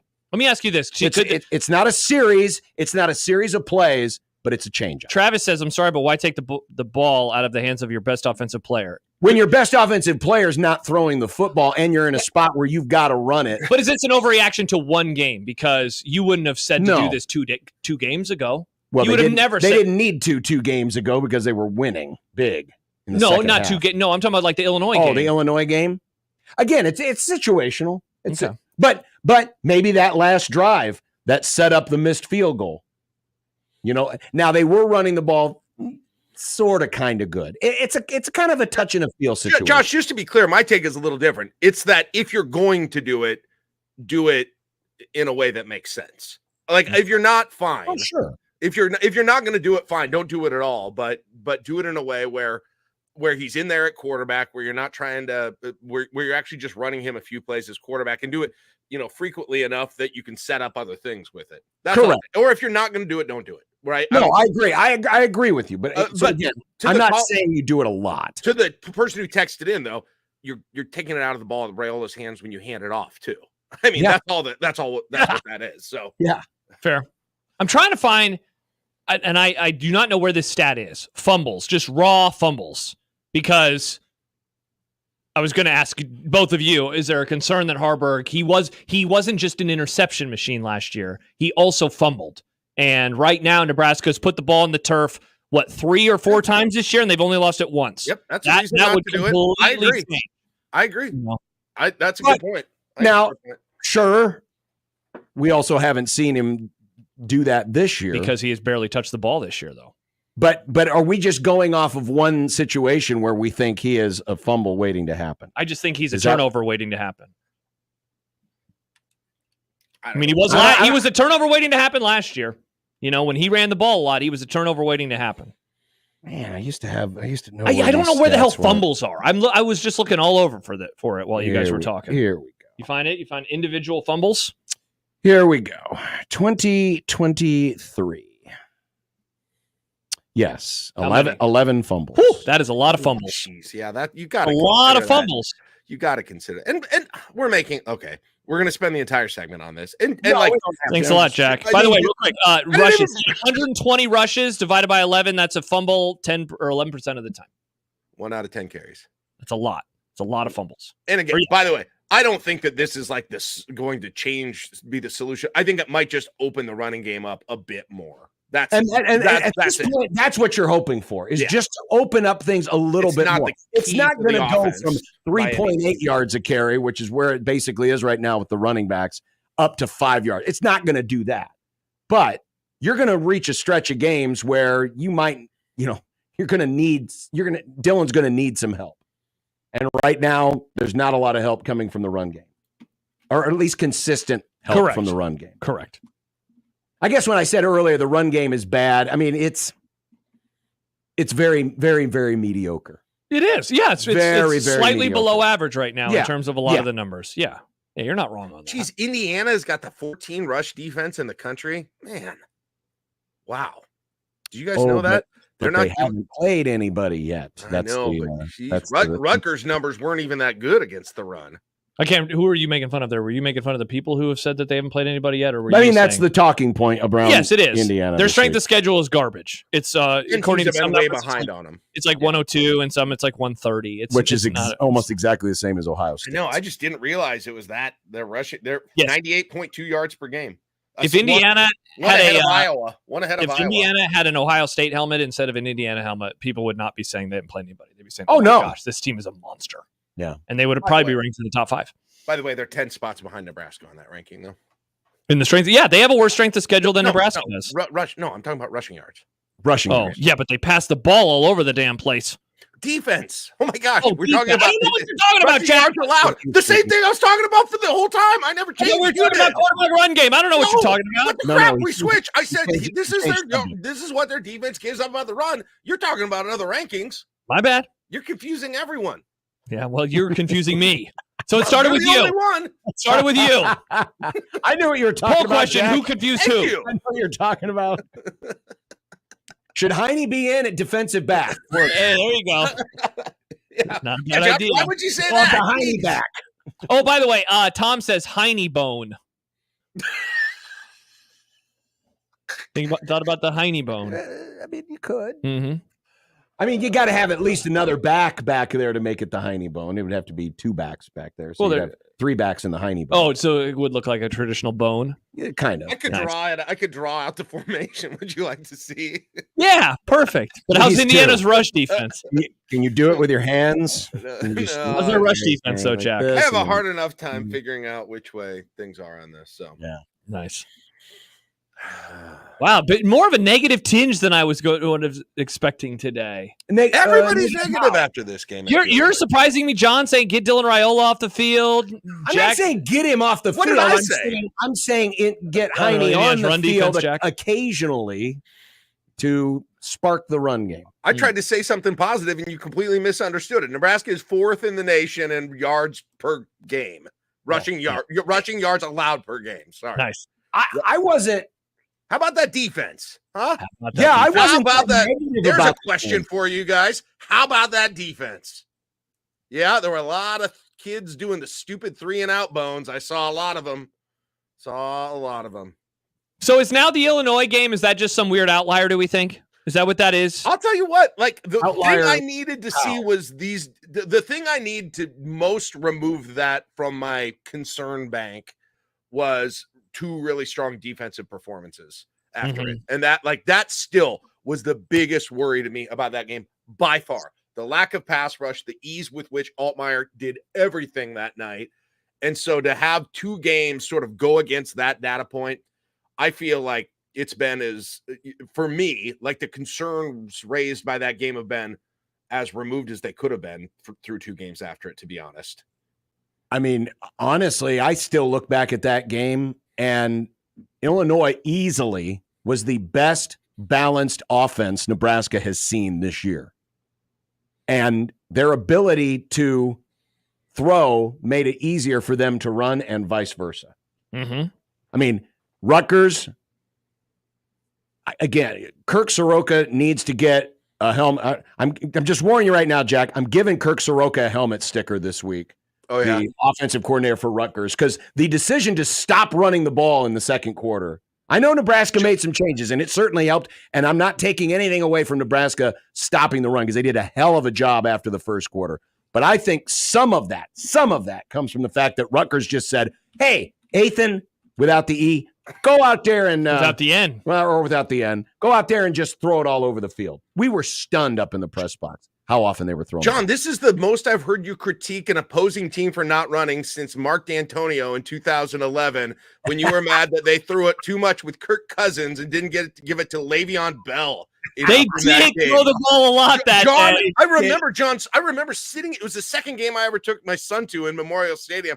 And I remember when the internet worked at Memorial Stadium, I remember looking at the tweets during that game, and it was John just going off about Michigan State. And he ran, I think he wrote one of his articles about it afterwards. Oh, Sunday school. Yeah, I think he might have done it. This is when John and I were doing the show today. He wrote an entire Sunday school just ripping D'Antonio, if I recall correctly. It was stupid. This is a real kind of throwback to that. It was. Weekend. But I was stunned, man. They ran the ball 30 times that day. Kirk Cousins threw it 27 times that day. Not enough for John. Not even near. John couldn't believe it. That was a day just like last Saturday where it was windy and it was bad weather to throw the ball in. Cold. And Rex carried it 38 times by himself. You know what else happened that game? It's when Nebraska did that NASCAR defense where all the dudes just stood up on the defensive line like they were Iowa tight ends from 1982. Oh, yeah. That was fun. The NASCAR package. Or the NASCAR package. Some people call it mush rush. Nobody got in a 3-point stance. Nope. It was weird. It worked, though. It worked for that game. I'm looking up John tweets from that day. First of all, the day before, for some reason, John was tweeting about the NBA lockout, which is the best thing that could come out of the NBA lockout is that the league should realize they don't need to start until December. # less is more. I never would have expected a... It is. It's true, man. All right, here we go. This is more. First tweet about the game. Good coverage by Thorell, but terrible decision by Cousins. # Huskers. John already starting to get warm critiquing Michigan State for their performance. Let's see. And then he's being positive about Nebraska. Oh, here we go. Good grief. # Sparty is getting dinged arounded. Another MSU player slow to get up. # Huskers bringing the... You loved hashtags, John, back in 2011. Injured # Sparty. Were they faking injuries in that game? I don't know. Either that or Nebraska was just banging them up. I'm trying to remember. Here we go. Not sure why # Sparty is going away from base running plays on first and second down. They are getting good line push. # Huskers. And then you tweeted about Yoshi Hardrick getting bent backwards. # out. Here we go. If I were a Michigan State fan, I'd be screaming at D'Antonio for not trying to run on early downs. These are the exact tweets you were just discussing, Jack. It's like Back to the Future, man. It's the exact same thing. It was. Mm-hmm. It was. That's mild compared to when Tim Beck decided, against Minnesota? We don't need to give the ball to Amir. He's averaging 9 yards a carry. Let's just have our injured quarterback just wing it all over the place. That was the bad. problem with the run. There is always someone in every game who thinks Nebraska or the opponent doesn't run it enough, and that it's turned into a boy who cried wolf syndrome, in my opinion. I automatically disagree with it on reflex when anybody says that now. That Nebraska, and they might be right. Rutgers should have thrown it as many times as they did. Listen, it's just how I reacted to being bombarded with teams need to run the ball more takes. After every game, after every series, always, every comment on Twitter, it's always that. Sometimes it's right. Sometimes it's not, though. I'm at my fill with that take. So find a new take. Taliak needed to put the ball up 30 times in that game. Just Mr. 50%. On a windy day. That's a good nickname for him, Mr. 50%. I mean, we talked about it in our keys on Friday. I said, hey, man, this dude's a 50% career passer against Nebraska. Yeah, he went 15 to throw the ball. And here's the best part. Nebraska didn't make him throw the ball. Kirk Soroka said, hey, you look like Tom Brady to me. Whee! Isn't it? Tell kids, who is that? Bill Shakespeare? Wait, he'd throw up YOLO balls. Whee!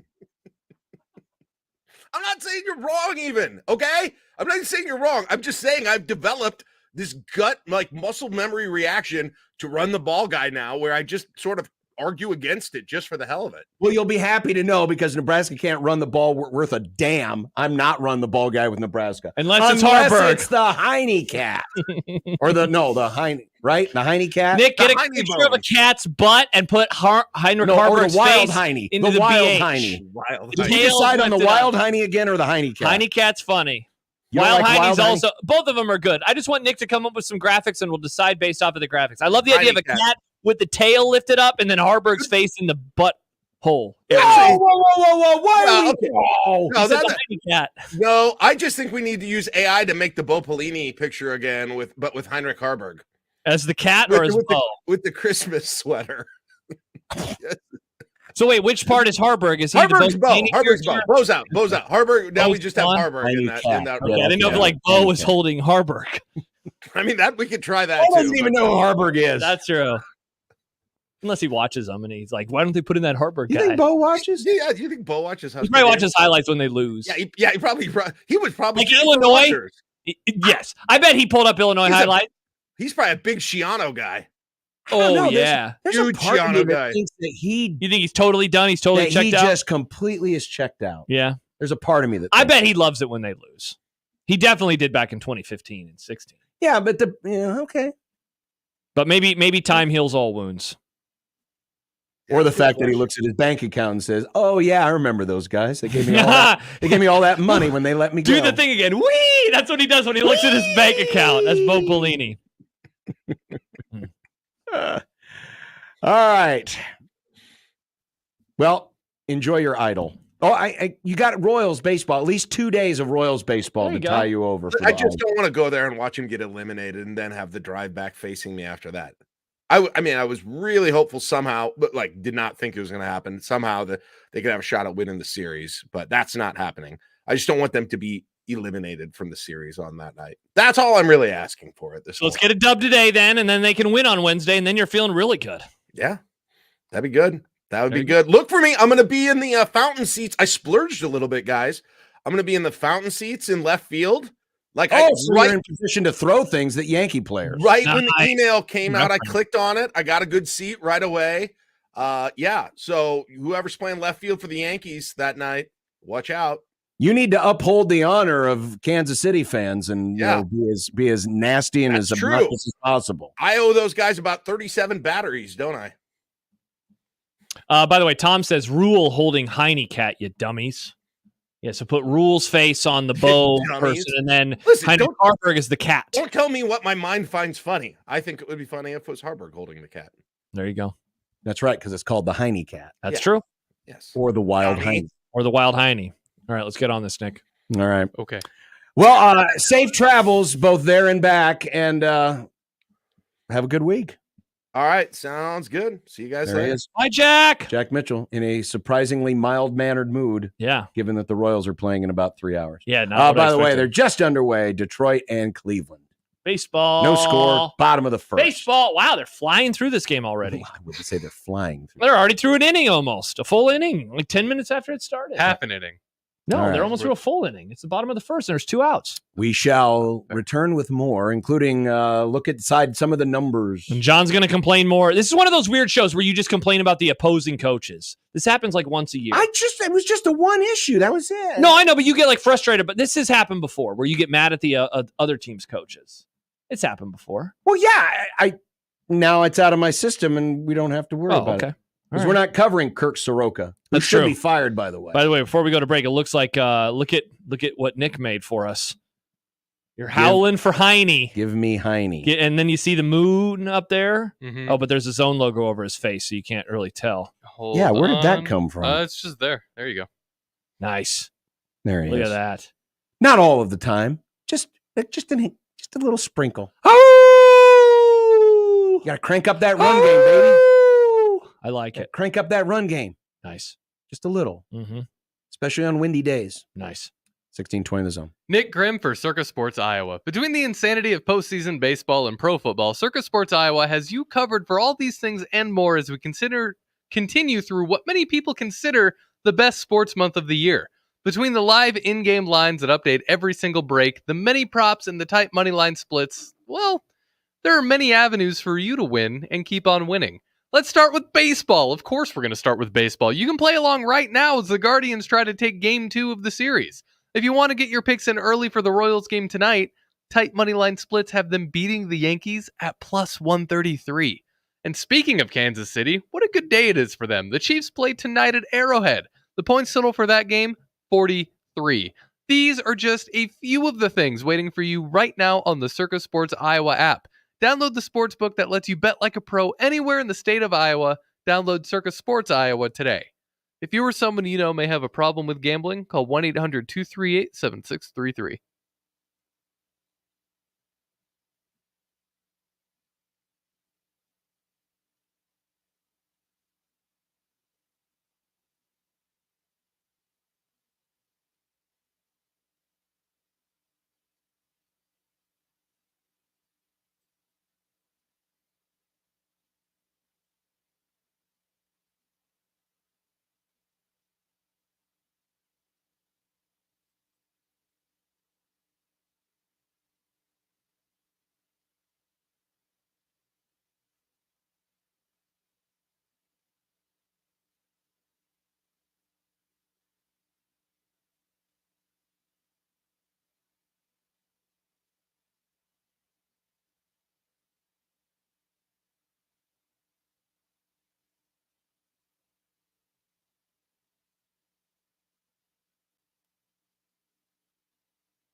Dave Fight tweets in, about the where was Sam McEwen hearing this? He says, I think I know where the fans want Harburg narrative comes from. Facebook. One, McEwen asked the question. Two, for his rewind column, he asked for comments on his Facebook page. Sure. And then Dave attached a couple of comments.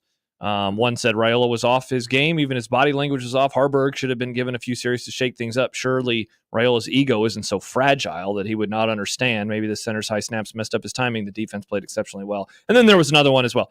That is definitely where I'm guessing he hears this from, because he does. He asks for it every week on Saturday after the game. Hey, comment and give us some Facebook comments. It's coming from Facebook, which means the olds just want Nebraska to run the ball. That's all this is. See, I mean, yes, it's easy to go ahead and generalize. And sure, there's a lot of people that, that love Heinrich because of, he's a Nebraska kid from out west in Kearney. And that certainly helps. West of here, anyway. Oh, okay. Interesting. But Western Nebraska. I would say it. And for the record, you know what? Stick a pin in it. We'll get to it later, because Matt Rule was asked about it today. But we'll get to some of the numbers. Season high havoc. Havoc! A lot of havoc. Oh, yeah. They're getting after him. Also, I believe it was a season high of havoc allowed by Nebraska. Makes sense. They were in the backfield a lot. Which was interesting for a team that's not known for being in the backfield very often. We talked about that on Friday. Also, 7 quarterback hurries. So, good day from that. Only 3.8 yards per play allowed. The streak lives on. 18 in a row. We're 3 away. It's going to be challenged, though, in the next 2 games with Indiana and Ohio State. Yes, it will, man. You get by these two, or even if you go 1-1 in terms of the 6 yards per play thing in this stretch, pretty good. You're feeling pretty good about the defense. It's the 5th game under Mr. White in which Nebraska allowed under 4 yards per play. Wow. Crazy. Only 2.4 yards per carry allowed in 15 of the 18 games under White. Nebraska's yielded less than 4 yards a carry. Think about that. In 15 of the 18 games with Tony White at the helm of the defense, Nebraska has given up less than 4 yards a carry. So do you think if they would have ran the ball in the second quarter that number would be better in terms of the yards it's per hard carry? to say. I think Rutgers intentionally getting away from the run certainly helped matters. Because they got out of rhythm? Because it got out of rhythm. And then, of course, Nebraska also made a switch. They had a lot more 4-man fronts and were just tackling tremendously. So, again, the lion's share of the credit goes to Nebraska and the defense. But I do think that intentionally getting away from the run in the second quarter did not help Rutgers' cause at all. For the season, Nebraska's at 2.7 yards per carry. Last year, it was 2.9. So they're in good pace. Yes. Good pace. 12 out of the 18 games under Mr. White, under 100 yards rushing allowed. Wow. And again, that's sack totals included too, but still, that's very impressive. So what do you got in there? Michigan? And who am I forgetting? Who else had over 100 yards? Was it the Iowa game last year to finish up the season? Oh, Illinois. Yeah. Illinois this year. Illinois this year. Yeah. And Brian Buschini averaging 50 yards per punt on a windy day and completing 1-for-1 passing for 30 yards. Money punts, man. He accounted for most of the passing offense in the second half. Yes, he did. And a lot of the big plays, he was massive. Maybe we need the Buschini cat. Maybe we do. Or the wild Buschini. Mm-hmm. Offensively, just 3.7 yards per play on offense. It's the first time Nebraska has won a game being under 4 yards per play on offense since 2018. The Michigan State snow game. Every other game they scored points. That's literally the only game it could have been. Yes, you are correct. Yeah. It's the lowest yards per play in a win since the 2009 Oklahoma game. In that game, they had 5 takeaways. Yes, they did. Yeah, they got that early takeaway. Got the touchdown from, was it Cody Green? Yep, on the little sneak. Yep. And then they Hanlon had 3 picks. Yep. Yeah, Prince had 1. I don't remember who had the other one. Maybe Hag.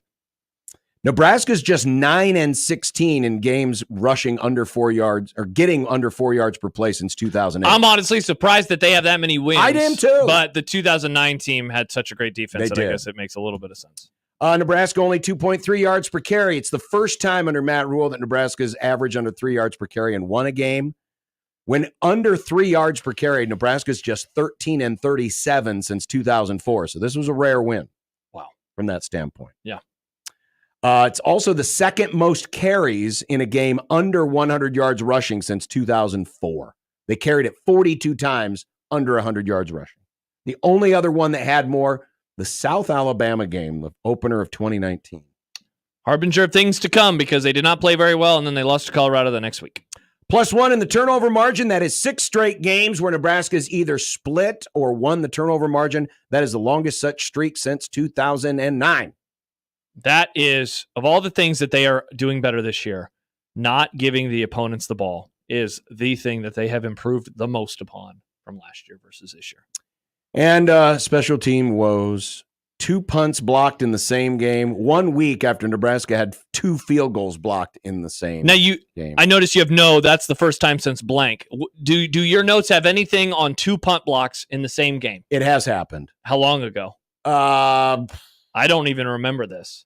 I didn't either. Initially, I thought it had never happened, but I misread. What about a combined 4 punts and or kicks blocked over the course of 2 games? Has that ever happened? Not in the modern era. That has to be new. Not in the modern era. And Wild. Has Nebraska ever had a season where they've had 5 kicks blocked in the same season? Again, I don't think so. I don't recall such a thing happening. It's not in my lifetime. Yeah, it's now, wild. back in the day when, specialists weren't very special. Yeah. It probably happened a little more often.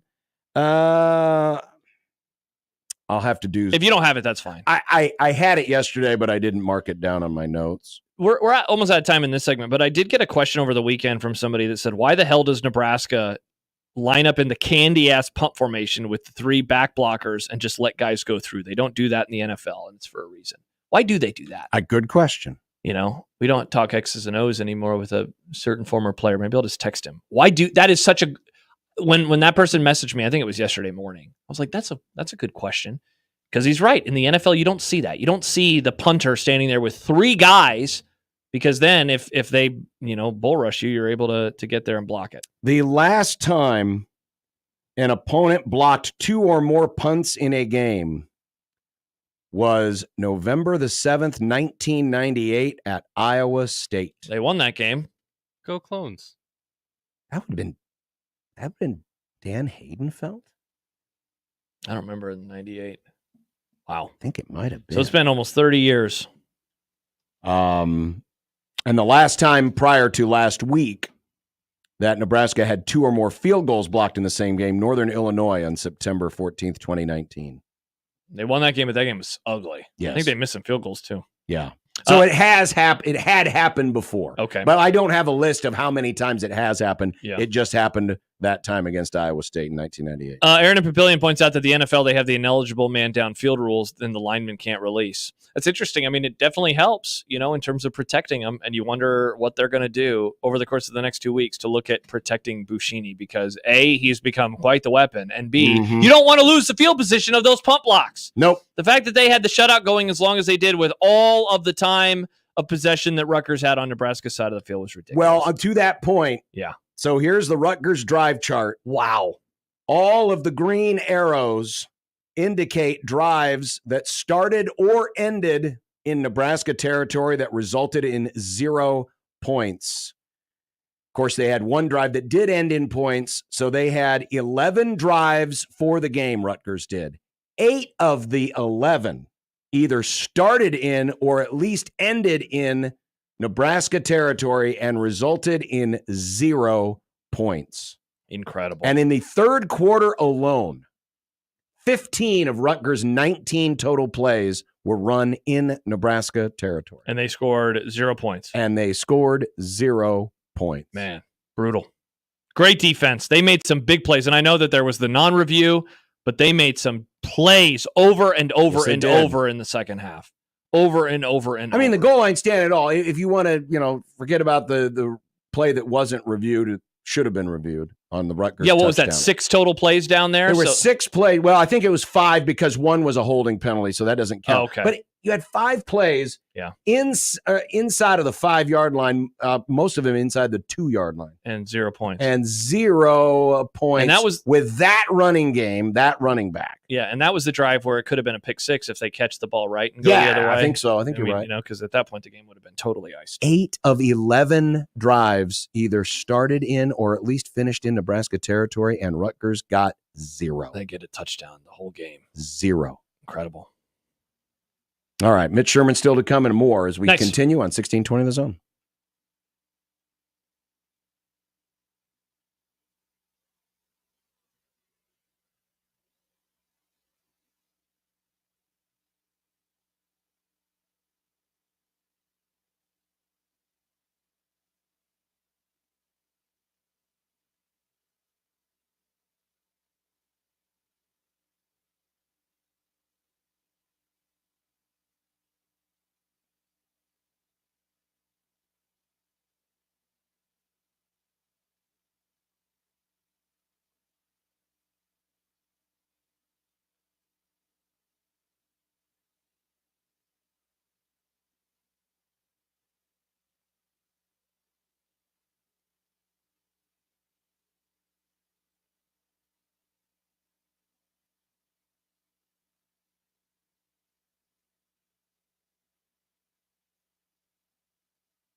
As I mentioned earlier, I really didn't have a good feel. I don't have a great feel for how people were feeling after the game, having not hosted the show.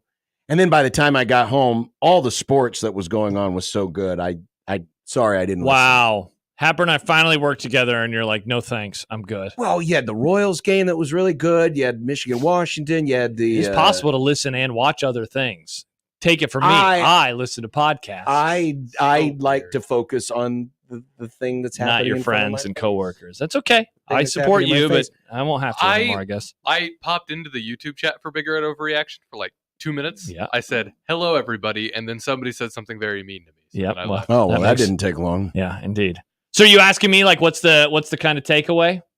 Well, I guess I was saying I'm a little surprised that it's I'm hearing that it was somewhat negative.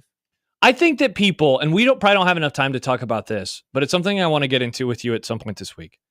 I think people are a little frustrated, with the offense and how the idea of like playing to the NFL mindset, right? Of just like get a lead and then sit on it. We want to win the game. That's what Matt Rule says. We are playing to win the football game. Matt Rule has told us many times he is a defensive guy. He has said it. It's funny the way he says it. We always win with defense. I always win with defense.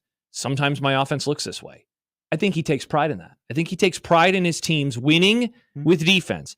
And so I would say, like, if you are frustrated by the offense, I hear your frustration.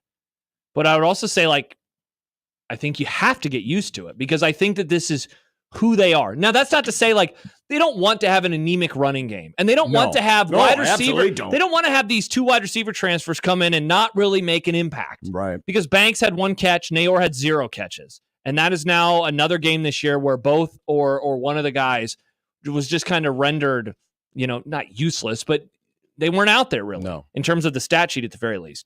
But I think that they, as a program, they want to win games. They want to be able to play defense, not turn the ball over, and get out with a W.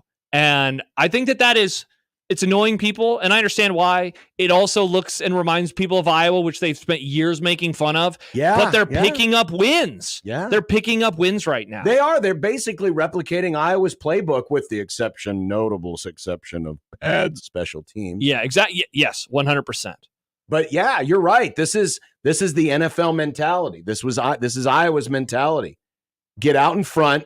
Yep. And then just don't lose the game. Correct. And let your defense go out and win it for them. Now, while I agree with you completely, that is what they're doing. Saturday was a bad day to try to keep your foot on their throat in terms of an offense. Because of the weather? Because the weather, I mean, yeah. Dylan struggled in those conditions. Yes. As most quarterbacks would. This is not saying that Callie McManus did too, right? So like both of them. Well, he struggled in those conditions because that's what he is. No, I know, but I'm just saying. But yeah, he did. Yeah, absolutely. Yeah. Both guys did not have good games, and Dylan was noticeably worse than he has been at any other game this season. I mean, it will be fascinating to see how other teams approach Dylan because the approach is this. They don't respect Nebraska's run game. No. The goal right now is to make the freshman uncomfortable. Yeah, that's what defenses are going to be doing the rest of the season is they're going to do everything they can to make the young kid beat them. So, and it's funny because then you kind of have 2 ways of attacking. You could try to bring a ton of pressure and get to him and sack him. But that allows them, in theory, if he's able to get just a little bit of time, he has the arm talent that he can make a throw. Or you do what I think teams are going to do more often, and that is not rush a lot and just drop a ton of guys back. And we see this in the NFL now all the time. They rush 3, they drop 8. I think that is going to be the plan moving forward because that's what I would do. If I don't respect your run game and I don't think that you can pick up yards traditionally, then I'm gonna rush as few guys as possible where I can still stop you, whether that's 3 or 4, and then I'm going to put everybody back there because I also don't think, John, I don't think the wide receivers really scare anybody right now. I definitely don't think the tight ends scare anybody right now. No. And the running backs don't scare. So it's like there's not a whole lot to be frightened by with Nebraska's skill players at this point in time. And then you just hope like maybe you can make the true freshman make a mistake. And he had easily his worst throw. He had his worst game and his worst throw on Saturday. The interception was, and some of that, some people have theorized bad snap, RPO.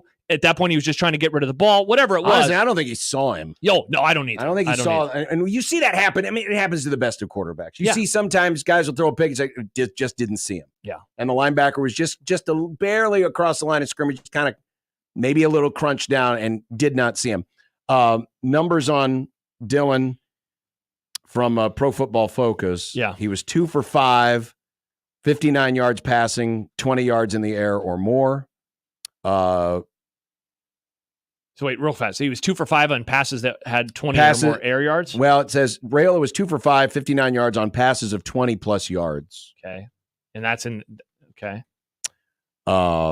Lowest grade of the day was on plays where he was not blitzed. Rutgers only blitzed a third of the time. See, there you go. Drop a lot of people back. Only a third of the time. Now, the scary thing is they got home even without blitzing. Mm-hmm. because Raiola was sacked 4 times. But he on the 23 dropbacks that he was not blitzed, Dillon went 9 of 19 for 86 yards, the interception, and 3 sacks. So, which speaks maybe a little bit to, and I thought there were a couple of times where Dillon was looking for a bigger play that wasn't there, and he missed an obvious target in the flat. I can't remember. I think it was the third quarter. The Barney play in the fourth quarter. The Barney play, but there was another play too. There were a couple of times where he had Fedoni open. Yeah. Just, right sideline, 8 yards down the field. Nobody over there. And Dillon was looking for something bigger the other direction. I think the defense had him spooked. Zach says, so he's going to say something that I agree with wholeheartedly, and then another part that I disagree with. Greg Schiano is one of the best defensive coaches in the Big Ten. Agree. Sure. The rest of Nebraska's opponents aren't going to be able to rattle Raiola the way he did. Disagree, because they have Ohio State. They have Iowa still on the schedule. They're going to play good defenses still moving forward. Ohio State's defense is awesome. They have Jim Knowles, and they have better athletes than the one that Rutgers has. Iowa's defense is consistently great. I know it was against UCLA, but Indiana made a living just crushing UCLA's backfield. Mm-hmm. They've given up a lot of points the last few weeks. Only 17. Only 17, right?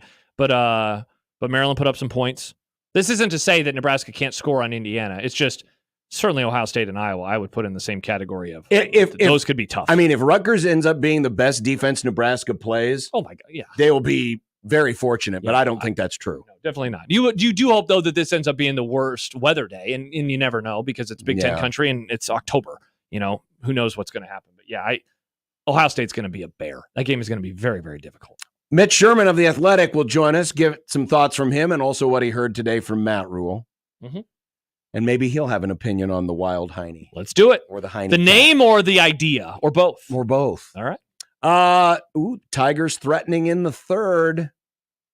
And now they're not. All right. That inning is done. So they're through 2.5, no score in Cleveland. 16-20 the zone.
Mitch Sherman of The Athletic joining us. Hello, guys. The intent that he had in putting this staff together will overrule all of that, no pun intended. Yeah, you've got to get bigger and bolder every time, right? Call Mitch. Call Mitch. Call Mitch. Call Mitch. Rock of Ages Revisited is coming to Omaha Saturday, November 2nd at the Admiral. They've got tribute bands for Michael Jackson, the Beatles, ABBA, Guns N' Roses. You can listen to Connor's show all week long. To win tickets or check out 1620thezone.com for more details. Would it shock anybody that all of the names of the tribute bands are a dead giveaway as to which artist they are tributing? Like, for example, Mitch Sherman. Oh, if I told you that the Guns N' Roses tribute band is called Paradise Kitty, would that surprise you? Well, now it doesn't surprise me since you told me that. Well, what about? I mean, if it was called like "Sweet Child of Yours," then nice. I suppose that wouldn't surprise me either. I believe that was on one of my report cards once from my third grade teacher. Sweet child of yours, Mrs. Bishop. There you go. There you go. Hey-o. Anyway, we talked about this a little bit earlier on the show. I thought, and believe me, I'm not taking away any credit from Nebraska's defense, who played amazingly well against the run. But were you as befuddled as some of us others in the press box were that Rutgers intentionally got away from the run early in the second quarter? Yeah, it wasn't unintentional. They definitely made a decision. I'm not sure what kind of a decision that was. It wasn't until they were only down. Rutgers was only down 7-0 when it abandoned the run. So you can't really say, well, this was a product of being behind 2 scores and you're going to have to put it in the air. The other thing is Rutgers was getting much bigger chunks of yardage on the ground than it ever, I think, even in a perfect scenario, would have gotten through the air back in the first quarter. They're moving the ball up and down the field, and then Nebraska's defense tightened in the red zone or on the outskirts of the red zone. But you would have thought, and if I was Kirk Shiraka, the Rutgers offensive coordinator, formerly of Minnesota and Penn State, I would have perhaps seen some evidence there that if he stuck with that for 2 quarters, 3 quarters, that maybe at the end of the game, Rutgers would have been able to do what it wanted offensively, especially on the ground. Kind of saw that blueprint a little bit against when Nebraska played Illinois, and Illinois wasn't having the kind of success early on the ground that Rutgers was. So, I think you absolutely should give credit to the Nebraska defense, not because it was shutting Rutgers down running the ball. Rutgers stopped trying to run the ball, but I think a big part of the reason that Rutgers stopped trying to run the ball is because of what Tony White was doing. And we heard more about this from Matt Rule today and talking about how Tony was circulating 3 different personnel groups. And, apparently he's going to lose his status as a card-carrying member of the 3-3-5 defensive coordinator group, but it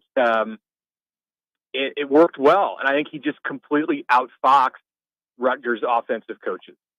Mitch, this is the first time really all year where there has been a lot of wondering about what was wrong with Dylan Raiola, which, was going to happen at some point in time. I wonder what you saw from his performance. Like, it's funny because there's a play in the fourth quarter, and I've rewatched it multiple times, where he gets slammed down pretty hard. He laid there for a couple extra beats, got up. I thought that he was kind of like holding his shoulder. And so my hypothesis going into my research was like, after that, he was horrible at throwing the football. And that was why he struggled. He only went 0 for 1 after that, and he also took another sack. So, like, I don't really know what the purpose of this story is to say otherwise. Like, he just got kind of beat up. What did you think of how he played front to back, and I guess specifically in the second half? I think beat up more on the psychological side of it than physically. And he did take some hits. Yeah. And if he had some soreness or whatever, I wouldn't be surprised. Dylan, he's going to benefit from the week off like everyone.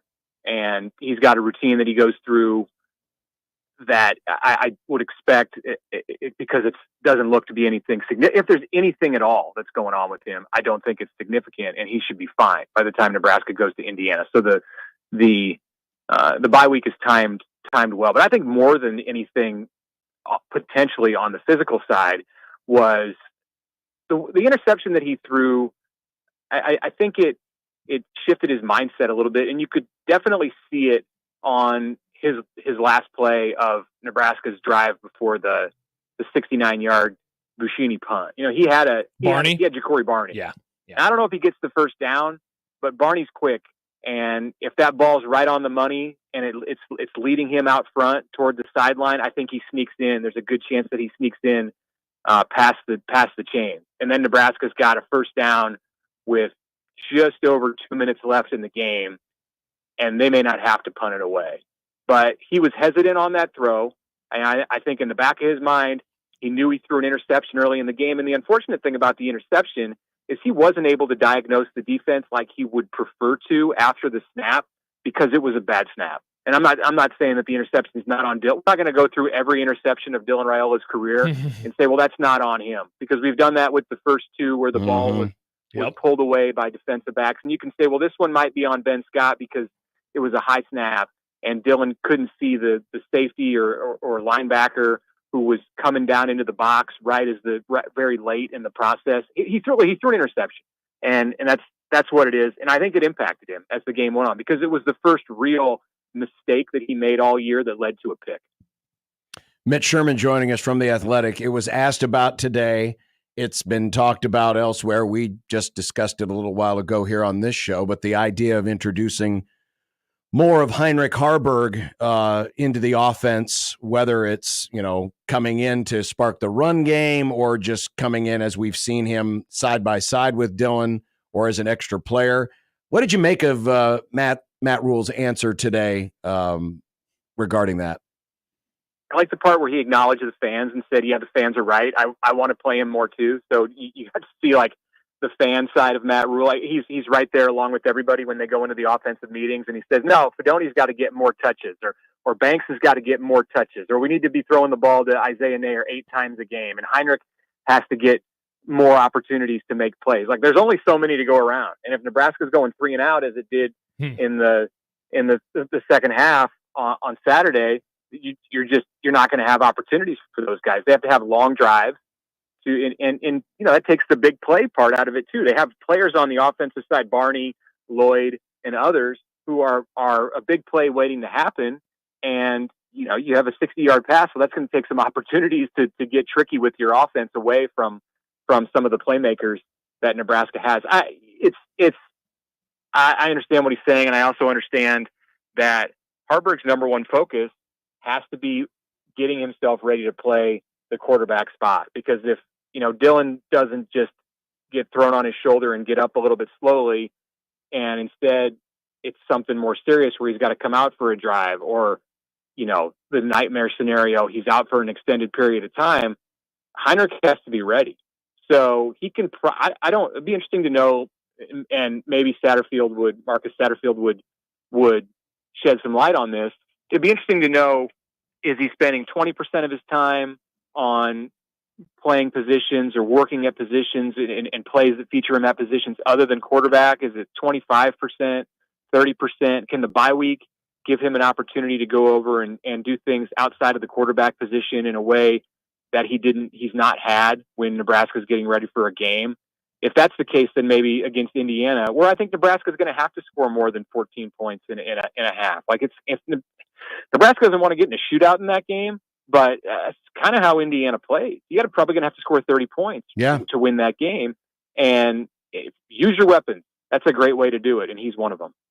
Mitch, the coin toss, the controlling of the wind stuff on Saturday, was that the best kind of scheming in-game coaching that we have seen from Rule as a head coach of Nebraska? You described it in one of your write-ups afterwards as a chess move. I don't really remember this happening at any point in his first, before this Saturday, 17 games.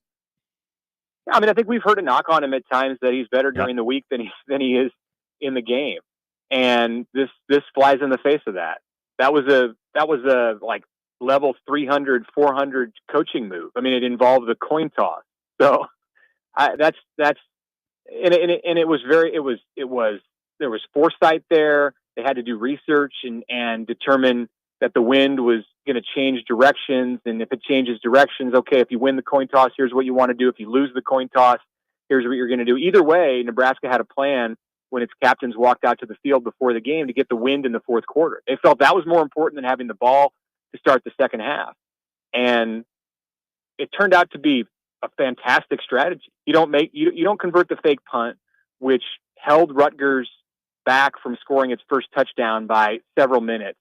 And you don't kick a 69-yard punt down to the 11-yard line if you're kicking into that north wind. Mm-hmm. And it makes it even more intriguing and chess match level that at the start of the game or before the game, when the teams came out to kind of take stock of things, the wind was not blowing out of the north.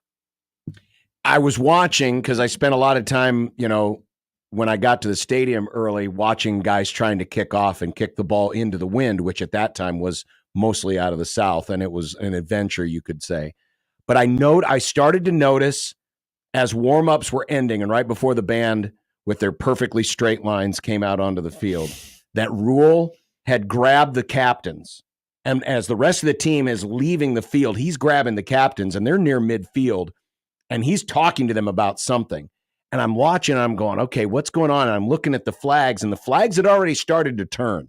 And so he's letting them know. And so I think, I'm guessing, because those were, it was Ramir, and I can't remember who the other captains were that day, but he was out there talking to them. So the wheels were already spinning, 25 minutes or so, probably longer than that.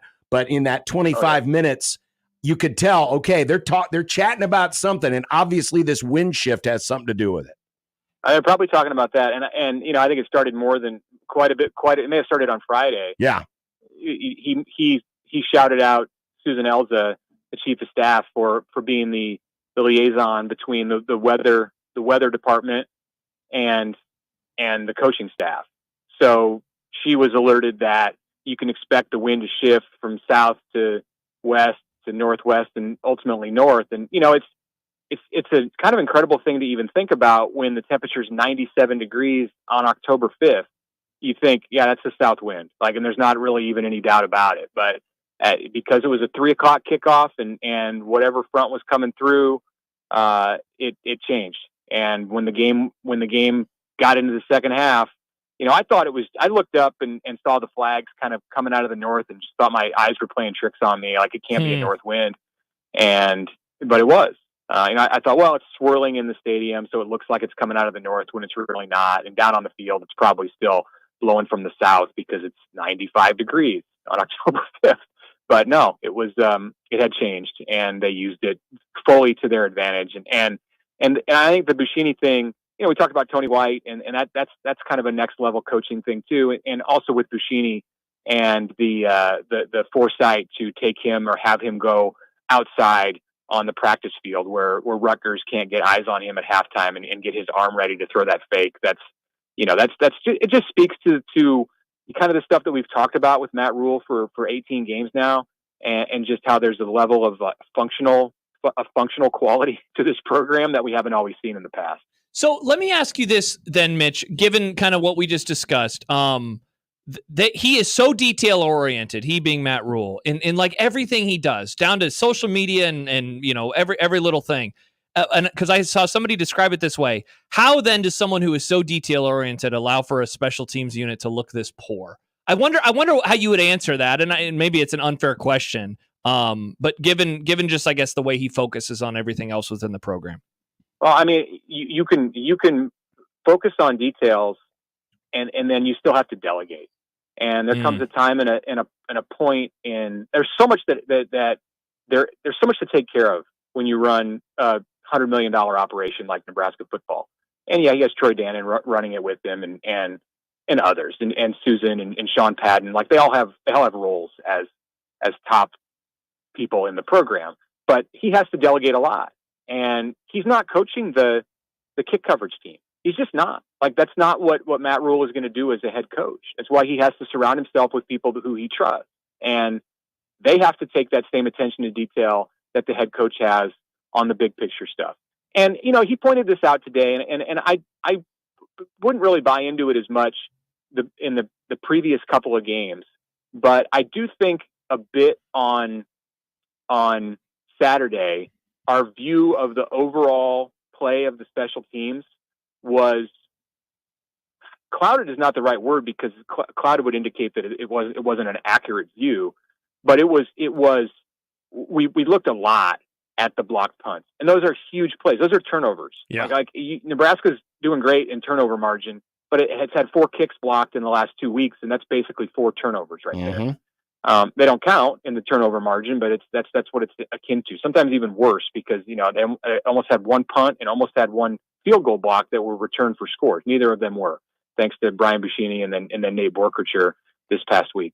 But the special teams wasn't terrible in every phase against Rutgers. It was terrible on punt protection, but they did some good things in punt coverage.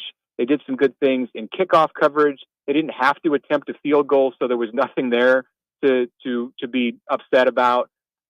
Maybe some of the attention to detail is starting to come around. It does definitely feel, though, like you're sticking your finger, when the dam is breaking in a different place every week. Like, you fix one thing and then something else pops up. And this week it was punt protection.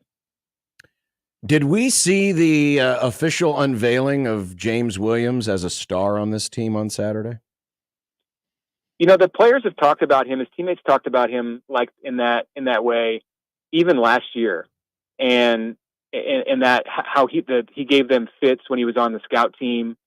And I think part of the reason that we're talking about this, and it seems like maybe he's a star, is because he's so intriguing when you hear him talk. And we got that in the preseason when he had an interview, and it was like, wow, this guy says a lot. He's really interesting. And then it was even more so on Saturday night. He was so emotional, and I mean, everybody I think wants to know the story about James Williams now. And what I think we may. I don't have any knowledge about this, but I would be surprised if we don't find out more about that on the Chasing 3 doc this week. That would seem like a place where Nebraska would want to get that out. Like last week, it was Javen Wright, and he came back to the team, and I think that's. I asked to speak with Javen Wright on Tuesday last week at the media availability. And they hemmed and hawed, and I was unsure as to why he wasn't made available. And I found out Wednesday night when Chasing 3 came out, because Nebraska wanted to tell that story itself, and that's fine. And they do a great job at it. So we might find out more about James Williams this week on YouTube. If not, then at some point he's going to come to an interview session and he's going to get asked about that. He brought it up on Saturday, and it sounded pretty compelling. So we want to hear more. I think everybody wants to hear more about James and about his relationship with Terrence Knighton. And yeah, I mean, is he going to go out and get 2-3 sacks every game? No, but he's now a weapon that not just people inside the program, but everyone who plays Nebraska knows that they have to account for, and that's going to free some things up for others on the defense. Mitch Sherman of The Athletic. Mitch, thanks. And hey, I guess you have a weekend off. You never know around here. You never know. What are you saying? You never like to assume anything, but we're all planning on a weekend off anyway. Yeah. We'll see. That would be nice. It would. It would indeed. All right, Mitch, take care. Thank you, Mitch. Thanks, guys. Mitch Sherman of The Athletic. Yeah, it's interesting with Williams, because it's like, man, what a great story. And it's like, yeah, but what is the story? I want to know what this story is. The quote in the press conference was, he said he called himself a shattered human being. He said, I've been through so much since I've been here. I've only been here since last July, very late June. I've been through hell and back. I lost family. I lost so much. To be here today in this moment is not where I thought I would be. Yeah, I ask a good question too. I felt terrible. I'm sitting there and I'm like, am I the only one? I don't know the backstory on this. Did I miss something? What did I miss? And everyone. Once I realized that other people were also saying, "Yeah, I can't wait to learn the story." I had the same reaction, because somebody earlier when we were mentioning this, there was a text that we got that was basically, Michael, the Williams story is he got no real offers out of high school, went to ICCC school last year, basically an afterthought player to a star.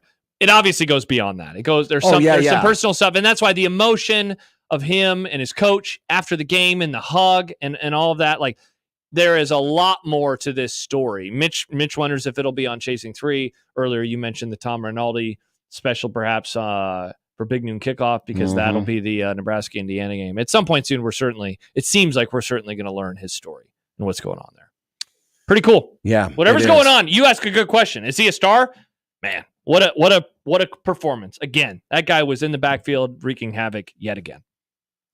When we continue, it was one wild weekend in college football. And all the aftermath. Can't wait to learn about it. We'll tell you about it, Nick. We will. We'll tell you about it and about all the undefeateds, including our Liberty. No, not our Liberty. It's I think it's so appropriate that our Army, our Navy, who fight to protect our liberty, are all undefeated. It's cool for two of them. It's like it was meant to be. Liberty is undefeated. I'm gonna, you know what? That I should trademark. Put it on that. a T-shirt. I should trademark that because until they play that Oregon. Sounds like a campaign slogan. It does. I thought you hated politics. I do, but seems like I'm you also, like them. No, but I'm for. John's creating a platform. I'm all for. No, I'm not. John Falwell writes that at him. Movie sucked. Chance, John's out here talking about the Falwells again. You do love the Falwells. I never said that. I said I love our liberty. Well, that means you love them because they're made in his image. I believe life, liberty, and the pursuit of justice. Against those two? It's pursuit of happiness. Why would it pursuit be of happiness? Sorry, justice. Well, we should be in pursuit of justice too. Guess so. Guess not. Guess we're not anymore. I mean, I'm in pursuit of happiness. I just want to be happy. I want to have a good day. But you don't want to pursue liberty. Sure, I'll pursue liberty, just not the football team, just not that school, just not anything those people stand for. They stand as undefeated right now. Well, for now, you don't stand. Yeah, because their schedule's easier than Indiana's. We continue in a minute. 16:20 The Zone.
Huge play in the Cleveland-Detroit game, top of the 5th.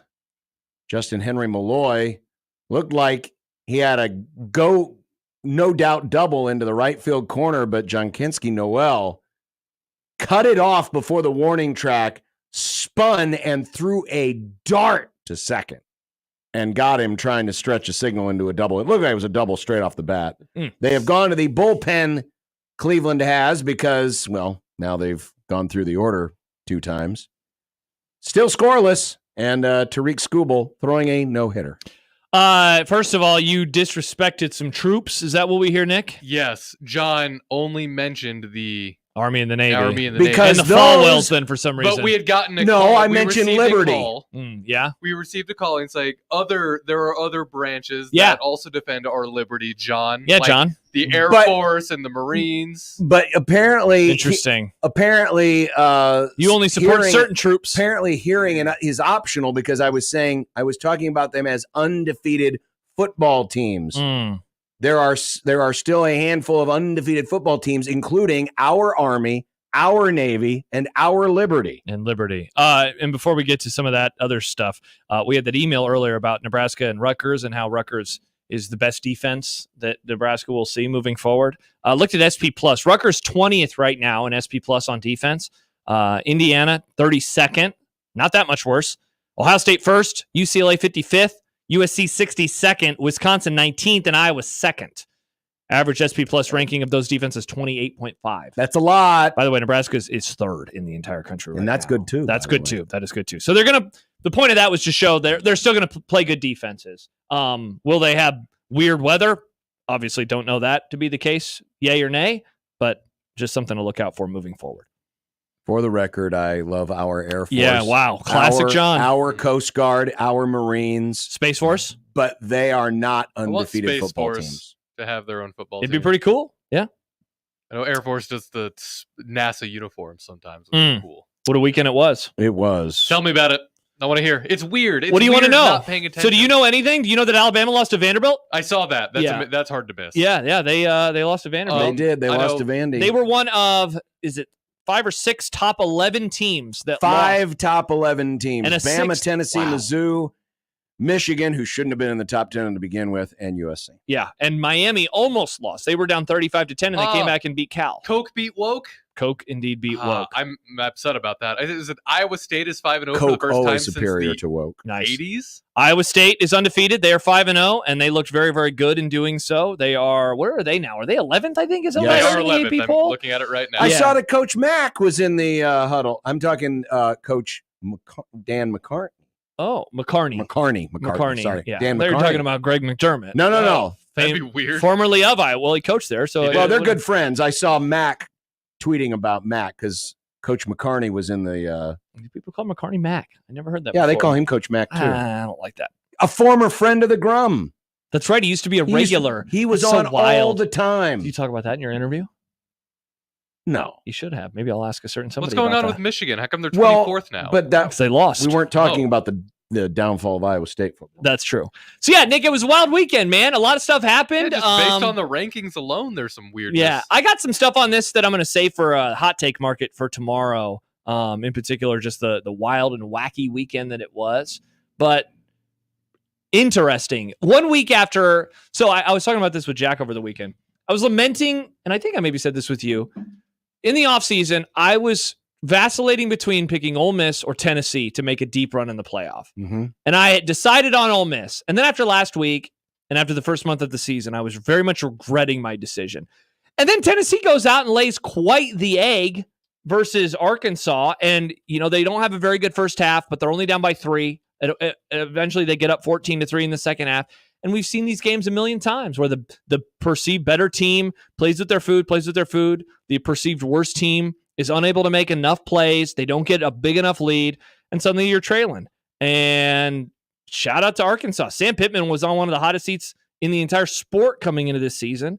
And now Arkansas picks up another win. And now, like, you look at it's like they lost to Oklahoma. No, they lose to Oklahoma State. They lost to Oklahoma State, which isn't great. but the Texas A&M loss is suddenly not that bad because Texas A&M smokes another one of the top 10 teams, and they were like Michigan, just kind of top 10 because somebody had to be in the top 10. Missouri has not looked like a top 10 team this year. They have very much played with their food. They didn't look very good versus Boston College. They almost lost in overtime versus what we now know to be a kind of solid Vanderbilt team, and they get absolutely rocked. From the minute that game started, they got absolutely destroyed. And now Texas A&M, with a quote-unquote manageable schedule moving forward, they're going to be a team to watch for in the playoff mix as we get into November. What about Boise State? They have a running back? Boise State has the best running back in the entire country. Ashton Jeanty, he had, what was the number of carries? Was it 12 this weekend? 13 carries for like 180 yards. He came into the weekend averaging 10-point-something yards per carry.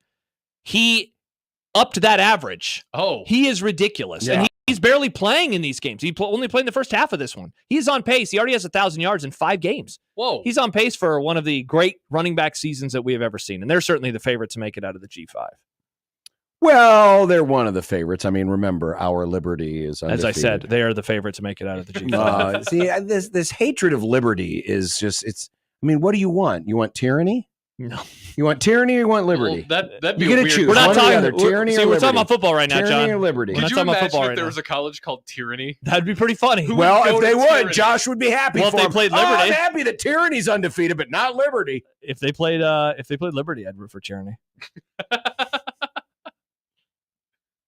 Josh here rooting for tyranny. There are 12 undefeated teams left. You seen how many of them are from the North?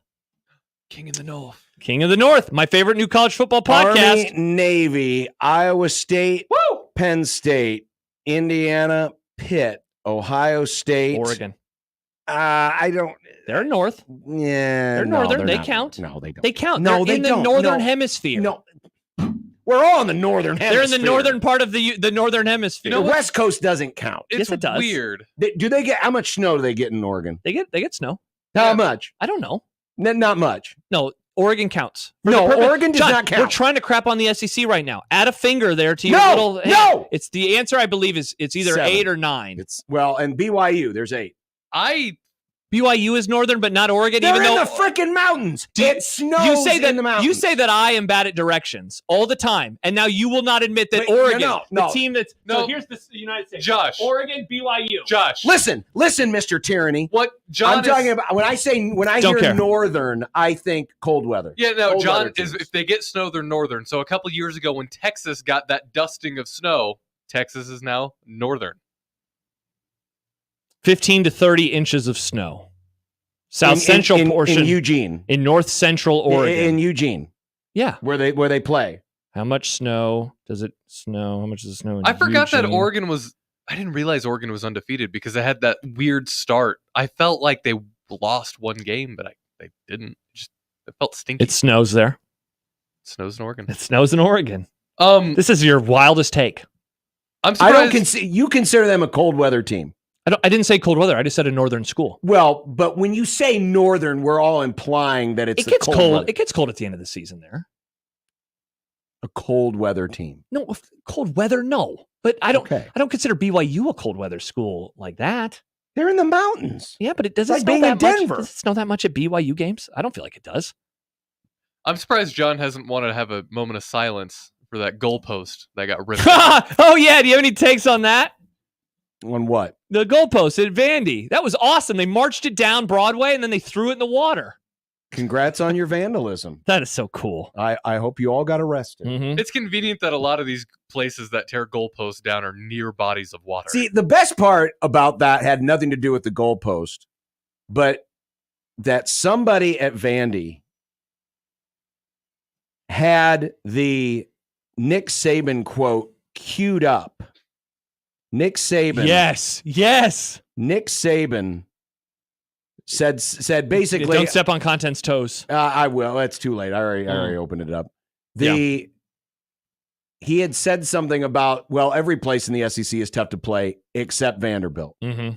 And literally as the hoodlums are rushing the field, trespassing, as the hoodlums are trespassing on the field, prepared to commit vandalism. Or as a celebration. they pop the video up on the celebration. Pop the video on the screen and crank up the speaker. Mm-hmm. Crank boys. Incredible. Alex Sindelar, a dear friend of the Grum. John is being obtuse. Oregon contains the Cascade Mountains, and Liberty is a worse version of Oral Roberts, a school he has historically despised. He needs to check himself. John used to be anti-Liberty too. He used to talk trash about the Falwells. He used to make fun of the Falwells all the time. Anti-Liberty. I believe in liberty. He used to make fun of Liberty University. Liberty and the pursuit of freedom. John used to make fun of the Liberty. Liberty University all the time, but now he defends them. I defend Liberty. They have a pretty good disc golf team. As our Army and our Navy does. Nobody they defend our liberty. But what about the Cascade Mountains? How about them? It snows up there. Chris in Montana points out Eugene and Minneapolis are roughly the same latitude. Oh. Latitude goes left to right. Or right I'm not taking any geography from you. None. You're the one who said Oregon's not in the north, but Nebraska I wasn't is. talking about I was talking about cold weather teams. I don't consider But it Oregon gets cold in Oregon. It does get cold in Oregon. Yeah, but they're wimps. It's probably, it's 40 degrees. I'm so cold. Probably. You're probably not wrong there. Well, but like you're right. There's a lot of teams. Yeah, but I was trying to celebrate the North here, and John wanted to argue about what school is and isn't in the North. I was trying to say, hell of a year right now for Northern. So it's Bay okay schools. to celebrate the North, but not celebrate liberty. 100%, John. Always. Didn't the North fight for liberty? But they fought against what people that go to Liberty believe in, John. You don't know that. Yeah. This is John's No, I version don't of think Western so. Nebraska. No, I don't think so. Yeah. I you think don't you're think wrong. so. Interesting. I don't think. I think you need to do a little more research into Liberty University. I then. believe you need to look at Liberty. As Liberty, a son of a former Liberty preacher, is man, blind. I've read about Liberty is many, blind, many Josh. times. Liberty is blind. Many, many times. Do you know that some of our coins say Liberty on them? I have seen these coins, though I'm more of a card guy, which is why I like going to Memorial Stadium now, because they got rid of cash and coins. Got rid of cash and coins. That's sad. What do you think? Let me ask you this. Would you pick Miami or Clemson to win the ACC as of today? Or other, I guess, if you want to be an Clemson. SMU person. I think Miami's flirting with disaster. They are living on borrowed time. They did come back. I give them credit, but they got a couple of breaks in that game. Mm-hmm. And the last 2 weeks they have been playing with fire. Though you look at their schedule, they are after an idle week. Yeah. They're at Louisville, home for Florida State, home for Duke, at Georgia Tech, home for Wake, at Syracuse. So it's not the worst schedule in the world, but then they'll play Clemson. The way they have been playing around with things lately, I got to believe there's a loss in there somewhere. Definitely. It would not surprise me if it's Florida State. It would not surprise me if it's, you said Louisville right after the off week. Louisville's their next game. Wouldn't surprise me if it was either of those games. Did you say Pitt? They do not play Pitt. They do not play Pitt. Oh, and don't forget about Pitt. Yeah. What a tiebreaker we could have in the stupid divisionless conference. Now, Pitt will play Clemson, and they will play Louisville. Oh, wow. Okay. They have Cal this week, the Pitt Panthers. Alan says, John supporting the South, wanting them to rise again? Wow. Not support. I'm just making the point that the North fought for liberty. And now Liberty's undefeated. They are. And their schedule is easy because they lost the best team on their schedule, and that team hasn't even played this well either, and that's App State. Yeah, I'm afraid that Liberty's going to get aced out in the conversation, unless there's more carnage. Yeah. Oh, yeah. Yeah. Unless there's more carnage. Boise State. What we are all hoping for is that Army and Navy stay undefeated and create all kinds of mess for the College Football Playoff Committee. Because remember, the Army-Navy game isn't until after the selection process. Well, but there's a chance they could actually play twice for the conference championship the week before. And so there's a world. Let's game this out real fast. Let's say Boise drops a game. Army and Navy continue to be undefeated. One of them wins the conference championship. And then the next day is when they will announce the playoff. So one of them could get into that game. And then they could lose the next week. Wow. That is wild. Now, I'll say this. I'm going to be serious for a moment because we've joked about the Army-Navy game many times. I find it a bit overrated. It's all about pomp and circumstance. Just like he hates liberty. It's He's not for about tyranny. It's not about on the field. It's about a celebration, which is totally fine with me. But you want to talk about sadly lessening the importance. This would just it'd just be so odd.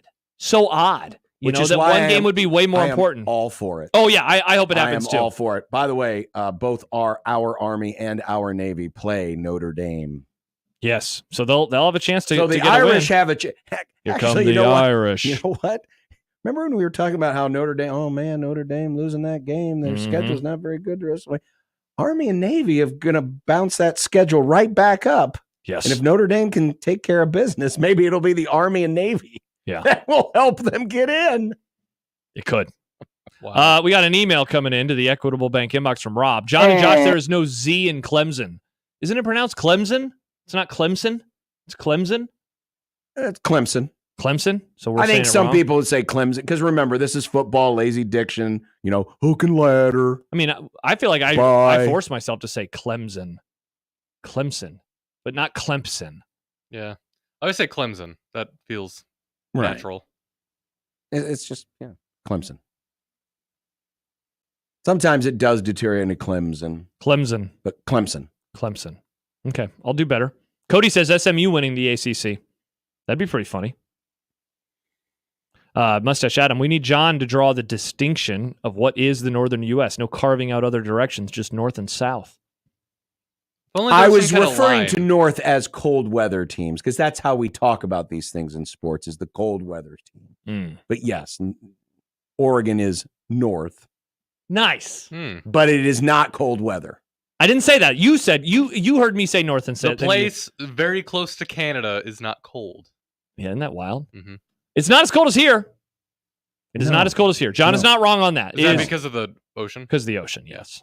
Because indeed they are close. Yeah, to but then the they ocean. get the wet cold, so it's like the bone cold. It's like when it's cold in Florida, it's like 50. There's a bone cold? Chilly. I don't like wet cold. I hate wet cold. Wet cold is bad. It's annoying as hell. All right. We will continue and have more. I suppose we probably should. Oh, Heine?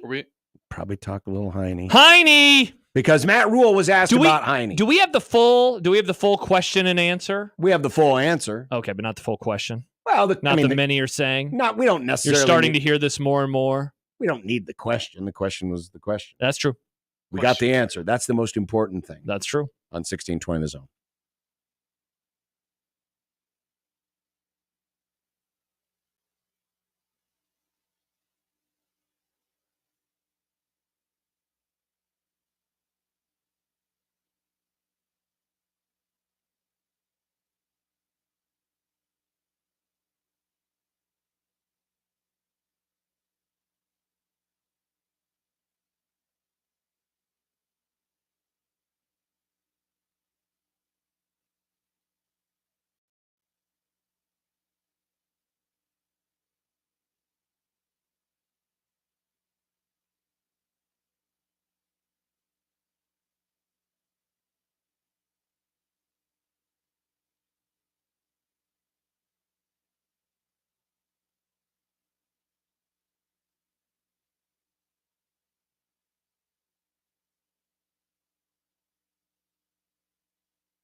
Many people tweeting me the amount of inches that Utah gets versus Eugene. So we got that going for us right now. I'm surprised you wouldn't think that Utah doesn't get snow. It's in the I know Rocky they Mountains. get snow. It probably rains more in Utah than it snows, right? Like, probably not. I hear about how soaked everything is all the time. All the soaking that happens in BYU. Would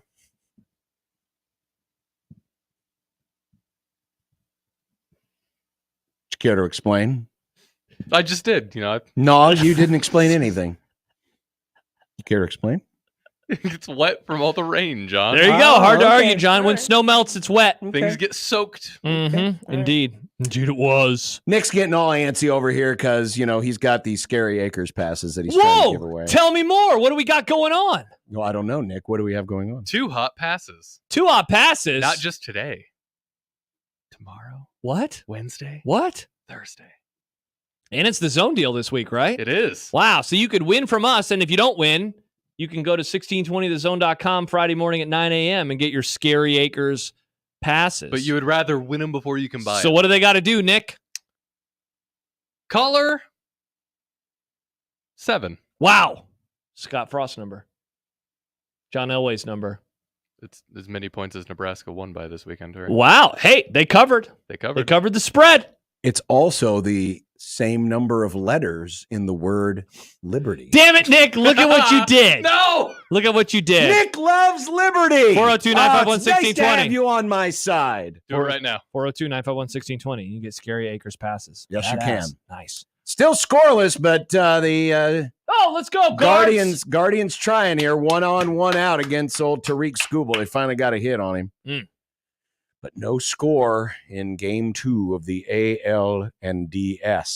Oh, look at all those callers. Look at all those callers for Nick. Well, either that or they were going to call in and say, hey, you know what? I loved that soaking joke. All the offense in the NFL is fixed. Remember a couple weeks ago? It was yes. like, what are we going to do? There's no offense. We're going to have to change all the rules. Yeah, remember I had that. It's unfair. I had that hot take that they were going to change rules. Well, they don't need to. Offense seems to be just fine. Yeah. A lot of games, a lot of points yesterday. Yeah. Not every game. Obviously, there's always going to be a Dolphins-Patriots game out there to hold everything down. But you know what it is? It was. I think it was the obvious thing that we all mentioned, but it's not as sexy to talk about. The first month of the regular season has become an extended preseason. Yeah, it has. And so it takes some time to get into a rhythm. And, if you have teams that had holdouts, there were some high-profile wide receivers, one on my team, 49ers, etc. And if that happens too, it's so funny. You think like, oh, but you've been playing football together for so many years. Yeah. But it's not just about that. Like you need that practice time. And so I think that it's all of the things, whether it's the way defenses are defending, whether it's the rookie quarterbacks, whether it's the lack of chemistry, all of that has gone into it. But I do think the lack of a preseason for a lot of these players really plays a big part. So, how did the number 1 team in the NFL do yesterday? The Buffalo Bills. The Ravens looked really good. Who is the number 1 team? I mean, I know you had the Vikings last week. They didn't look very good yesterday. They got a win. They didn't. I don't think our friend Mike Schaefer is feeling like as great about them as he wishes he was, given that they are 5-0. But they're 5-0. Don't apologize for wins in the NFL. But they're 5-0. Bills looked like crap. I was surprised because I was doing soccer yesterday, so I didn't even get to see a whole lot of it. I was surprised when I checked the score. It was 20-3, right at its worst. And then so after the game, I'm walking to my car. I'm like, it's tied. And then when I got home, they lost. And then Sean McDermott happened. So it was one of the worst, stupidest coaching decisions I've ever seen. I'm with Happer. I actually don't think it's as bad. And here's why. Hear me out. I'm going to try to present a case. You'll probably disagree. There was how many seconds when they got the ball? 30? 45 seconds. Was it that much? I thought it was like 30-something seconds. I could have swore it was in the 40s. All right, but there wasn't a lot of time. And so what did they do? Did they go pass? It was all pass. All pass. Now, that did allow for Houston to keep their timeouts because they had all 3 of them, correct? Which they ran 2 plays, right? They ran the pass and then they ran the kick. And so it allowed them to run over the middle. They could do the whole playbook was at their disposal. So I understand all of that as I present my case. But in the end, if you run the ball into the line, like about the same amount of time is going to be left on the clock when the Texans get the ball back. The biggest difference will be that they don't have any timeouts and that they can't do a play over the middle. but they would have been at the same-ish yard line. I guess that's assuming that the running game doesn't really go anywhere. Yeah, but you've got to make, first of all, you're in such a low percentage spot of the field. You're inside your own 5-yard line. That's true. You're not going, you're not going to John Elway this thing. Yeah. Especially with a quarterback who was concussed. How the NFL's got a lot of explaining to do, because the fact that he was allowed to come back on the field as quickly. It was 2.5 minutes. So give me the breakdown. He got slammed to the ground. His head obviously bounced on the ground. He goes into the medical tent. Was there a sudden change? There was a sudden change. And then they give him the smelling salts? And they did the whole smelling salts thing, and here he comes. Yeah. It had to be the most token concussion protocol check in the history of concussion protocol checks. It was terrible. It feels like, because they did all of this stuff after Tua in 2022. Did all of what stuff? Trying to make it more like an unaffiliated third party doing the concussion protocol, and it felt like they cared a lot about it last season, but now it's just it's always lip service. They did it last night. Justin Fields, he got banged on the ground, and they did an injury timeout for him. They put him in the medical tent. He was back on the field within a couple of plays. Yeah. Josh Allen, he took a shot. Yeah. He went down and that head hit the ground, and it's like, he is done. Mm-hmm. And I was stunned that he came back in as quickly as he can. Yeah. There was 32 seconds left. But here's the difference. If you run the ball 3 times, you're making Houston use those timeouts. Yes, and then again, they don't have the full playbook at their disposal to go over the middle. Exactly. So that it was. I just don't think it's like the worst coaching decision ever. It's really bad. What did you think? Sorry, I don't mean to turn it back to college football.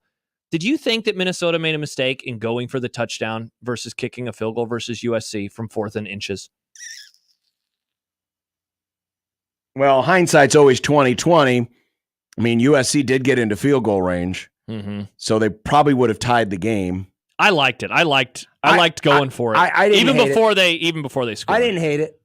But I didn't hate it. Yeah. Sorry, I didn't mean to turn back to college. No, I didn't hate it because they were inside the one, right? I had just turned over when I saw the tweets and the review and people. And because you responded to me, you were like, "Why is this why didn't they call it a touchdown to begin with? Half of his body's in the end zone. Yeah, it was with the ball in his chest." Detroit gets out of the inning with a double play. Whew. And Tariq Skubal is gesturing at the Cleveland crowd. I bet they're going to be happy about that. Wow. Mm-hmm. I'm surprised they still let him in. They're still letting him in 6 innings. He's really, really good. He's really, really good. Yeah, this week was another example of you have no idea what to trust in the NFL. Yeah. You have no idea who's going to be great from one week to the next. Yeah, seriously. But there were a lot of close games. Yeah, it was the Bengals-Ravens game was. I'm glad I made the adjustment and switched it to that game, because initially my DirecTV Sunday ticket was watching the Washington game. The Rams game was a close game. Interesting, John, that the Rams game. Oh, I get it. Was a close game. John didn't even say that, but yeah, he was talking about. He mentioned the Commanders game. I know, but he was talking about close games. Oh, okay, yeah, get it, because of Scott Frost. He always lost those one-score games. Joke. People forget. He's not even a real coach. He's just one of the assistants to the assistant. Speaking of bad decisions by coaches, Zach Taylor again. I know that the legs of these kickers are incredible right now, but why are you settling for that far of a field goal? Just seems silly to me. Yeah, you try to pick up some yards. Yes, try to pick up some yards. Make it easier on yourself. Yeah, you had Baltimore on the ropes. Yeah, make it easier on yourself. Mm-hmm. I don't care how good these kickers are. Yeah, it's weird how sometimes these coaches are uber aggressive, and it's like, oh, the analytics, they go for it, so I'm going to go for it. Yeah, and then other times, they just settle for a 50-yard field goal in overtime. That will then, if you miss it, give the ball right back to the opposition at midfield with incredible field position. Matt says Zach Taylor's fall from grace since 2022 needs to be studied. It's funny, Matt, because he was a coach that a lot of people thought was a bad hire. They didn't ever believe in him. Even as they made that Super Bowl run, it was Burrow. And then it was like Lou Anarumo. Look at the defense. Mm-hmm. And then last year, he finally kind of earned some respect of people who cover the league, because it was like, wow, they lost Burrow. They still had a good offense. Look at all these things. And then they got off to a 1-4 start. And it's going to be so hard. I don't want to say that they were completely playing for their playoff lives yesterday, but God, they were probably playing for their playoff lives. If they win that game, they're 2-3. The Steelers lose, they're 3-2. They're a game back of them in the standings, and they're feeling like, wow, we overcame that bad start. Here we go. Now they're 1-4. They're 2 games back of the Steelers. The Ravens look like a machine again. I know that they gave up a lot of points, but certainly their offense looks like it's not going to be a problem. And they have a great comeback on the road yesterday after a win over the Bills in primetime last week. But yeah, it's like suddenly week to week, you just don't really know what to believe. Nope, you don't. Which is why it's a great sport. What a sport it is, John. What a sport it is. But it's not baseball. It's better. I agree. It's way better than baseball. I don't know. The baseball this weekend's been really good. It has been. I will have it on tonight. It's been really good. And it will be on the main TV tonight. Why are you? What? Because she's a Royals fan. And I'll get to watch it because it's on Max also. It's on Max. Yeah, if you want to watch the game tonight, it's also on Max.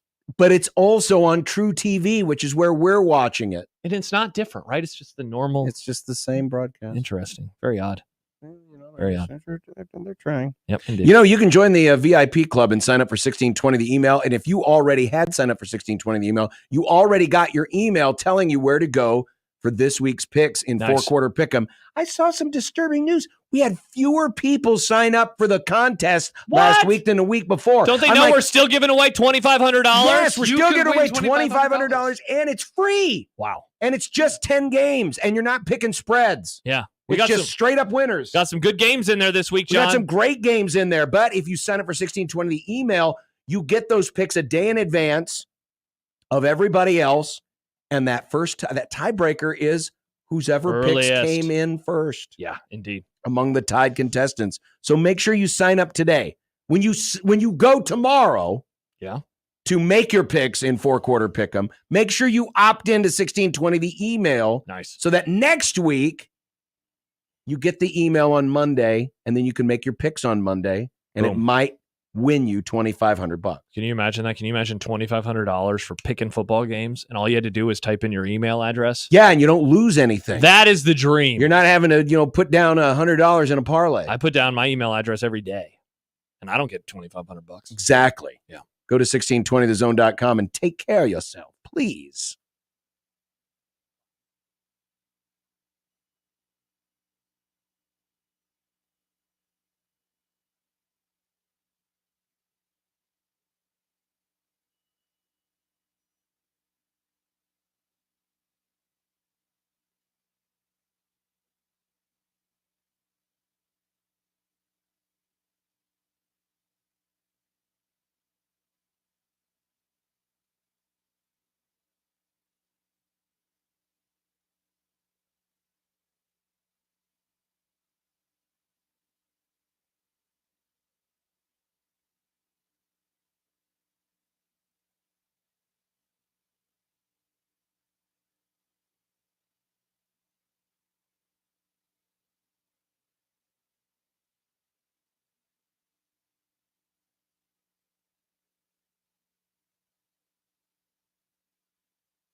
would be nice to have a boat. Throw. It would be nice to have a boat. Throw. It would be nice to have a boat. Throw. It would be nice to have a boat. Throw. It would be nice to have a boat. Throw. It would be nice to have a boat. Throw. It would be nice to have a boat. Throw. It would be nice to have a boat. Throw. When you're gone.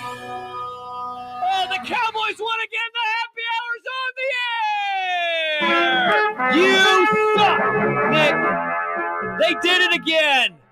John, the game last night is one of those games where I'll be bored in the summer and I'm going to pull up highlights of it on YouTube and watch it to remind me of how I felt at 12:15 a.m. when my heart rate was at almost 120 beats per minute as I watched the Cowboys win the game. And I wasn't allowed to make a peep because my wife was asleep in bed. I did see a fun stat from that game.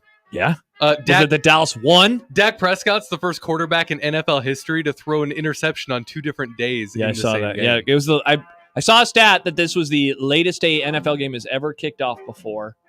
It is? Yeah, in terms of where it was locally. Like games have been late before, but not Eastern time that late. Okay.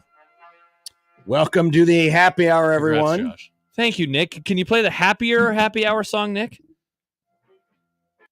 There we go. Travis says the 3-2 boys go Broncos.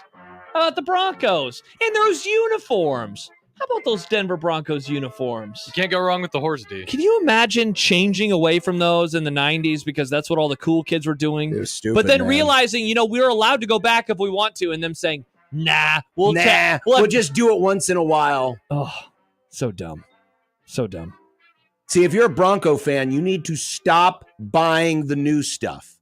Just refuse to buy the new stuff. Because that's the only reason they change, is to get you to buy the new stuff. Go on, just save all your old Bronco stuff and just wear that. Nice. And maybe they'll get the point. Speaking of Broncos fans, shout out to Stibbs. The Platform 2 is now out and available for you on Netflix. Ooh, a potential movie club. I haven't seen the first one, so I don't want to jump in and not know the story. You should probably check it out. Here's the Nick. story. It's dumb. It's so good. It's so bad. interesting. It is bad. I loved it. Yeah. We had a great discussion. You're Are you going to trust him or Stibbs and me? Fair. Yeah, exactly. Thank you, Nick. Exactly. Yes, yeah. He didn't like Super Troopers. Yeah. It Also, wasn't funny. The platform isn't about fly fishing, I assume. you I are pick correct. one fly fishing movie, and I get What a lie. branded. Yeah, well. We won't belabor this because Josh will get triggered because, we're in season. We're not supposed to talk about this. Oh, But is this? Oh, the house settlement. was approved. Unsettlement. So what does this mean? I don't know. See, and you know that's what? why I don't care. I don't even care. Thank you. You should have done this back in April when we were needing content. In April, I'd research and I'd read more about it. Not today. I have Or too many. July. I'd have too many articles to read right Don't now give about a football damn. season. Well, yeah. not this week. I just don't give a damn. No, not this week. Oh, now you can brush up on the unsettlement this No, week. I'm going out of town at the end of the Wait, week. is this the settlement? Or This is a the different unsettlement. Okay. The unsettlement. There's so many settlements. It's like Yeah. the British Empire. Am I right? Got him. Yeah. Never been so many settlements before. It's time for the cream, or the scarlet and the cream. I almost said cream and the clear. Steroids.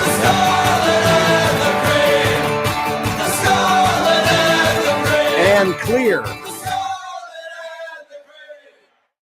Yeah, I almost said the cream and the clear. That's a steroid, Nick, that Barry Bonds used. Yes. Yes. Oh, okay. I know Yeah. that. Oh, that's right. You're of baseball now. I am I love Yeah. baseball. How soon I forget. How I soon like football, but forget. I love baseball. As always, we start bad news first. It's the scarlet.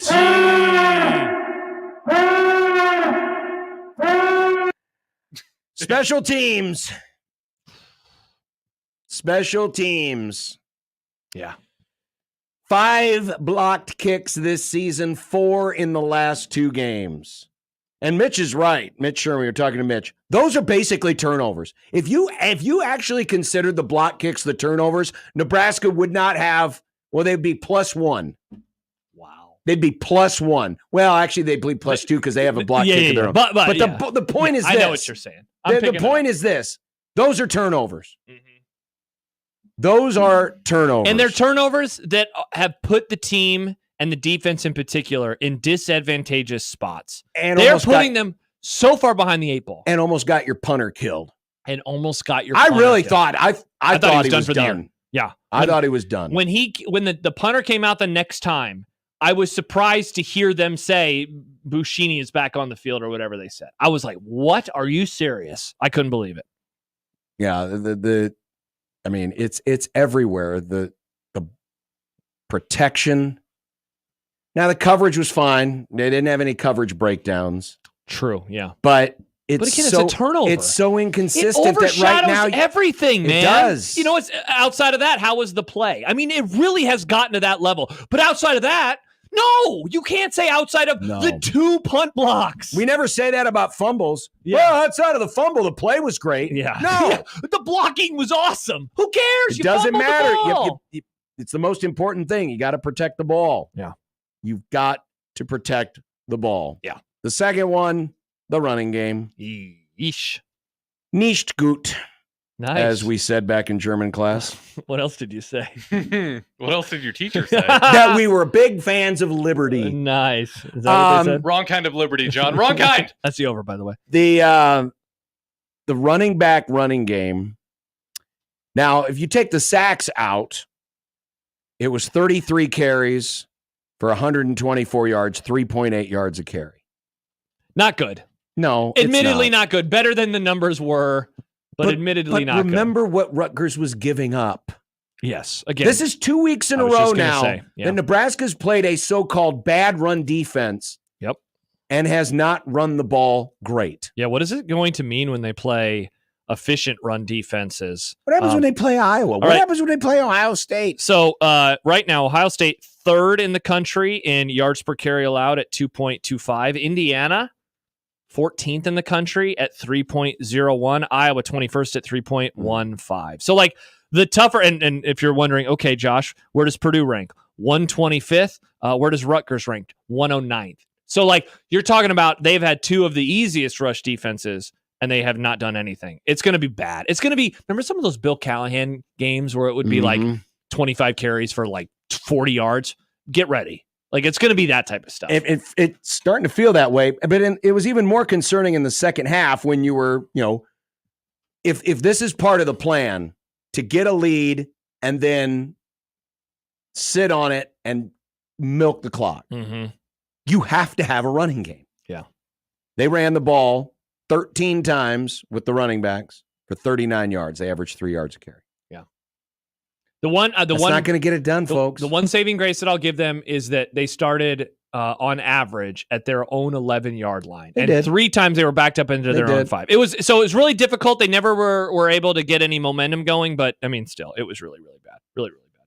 So that continues. Yeah. We have not discussed this yet.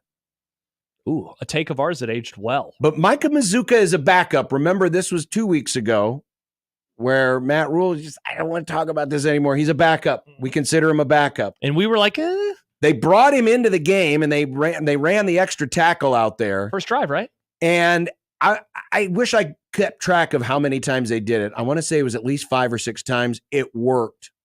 And they ran over his spot every time, and it worked all but once. Yeah. There was one time, but by the fourth quarter, they stopped it for a minimal game, like a 2-yard gain. Yeah. But there were a couple of times they were backed up in their own end. They brought in Mazuka. They ran some nice pulling guard action behind him, but they ran it right over Micah's spot every time, and they gained positive yards. Yeah. Good positive yards. Don't pee on our legs and tell us it's raining. That's all we want. That's all we wanted from it. That's all we wanted. And listen, it's obvious that's a disciplinary issue. Yeah, and we're okay with that. Which is fine.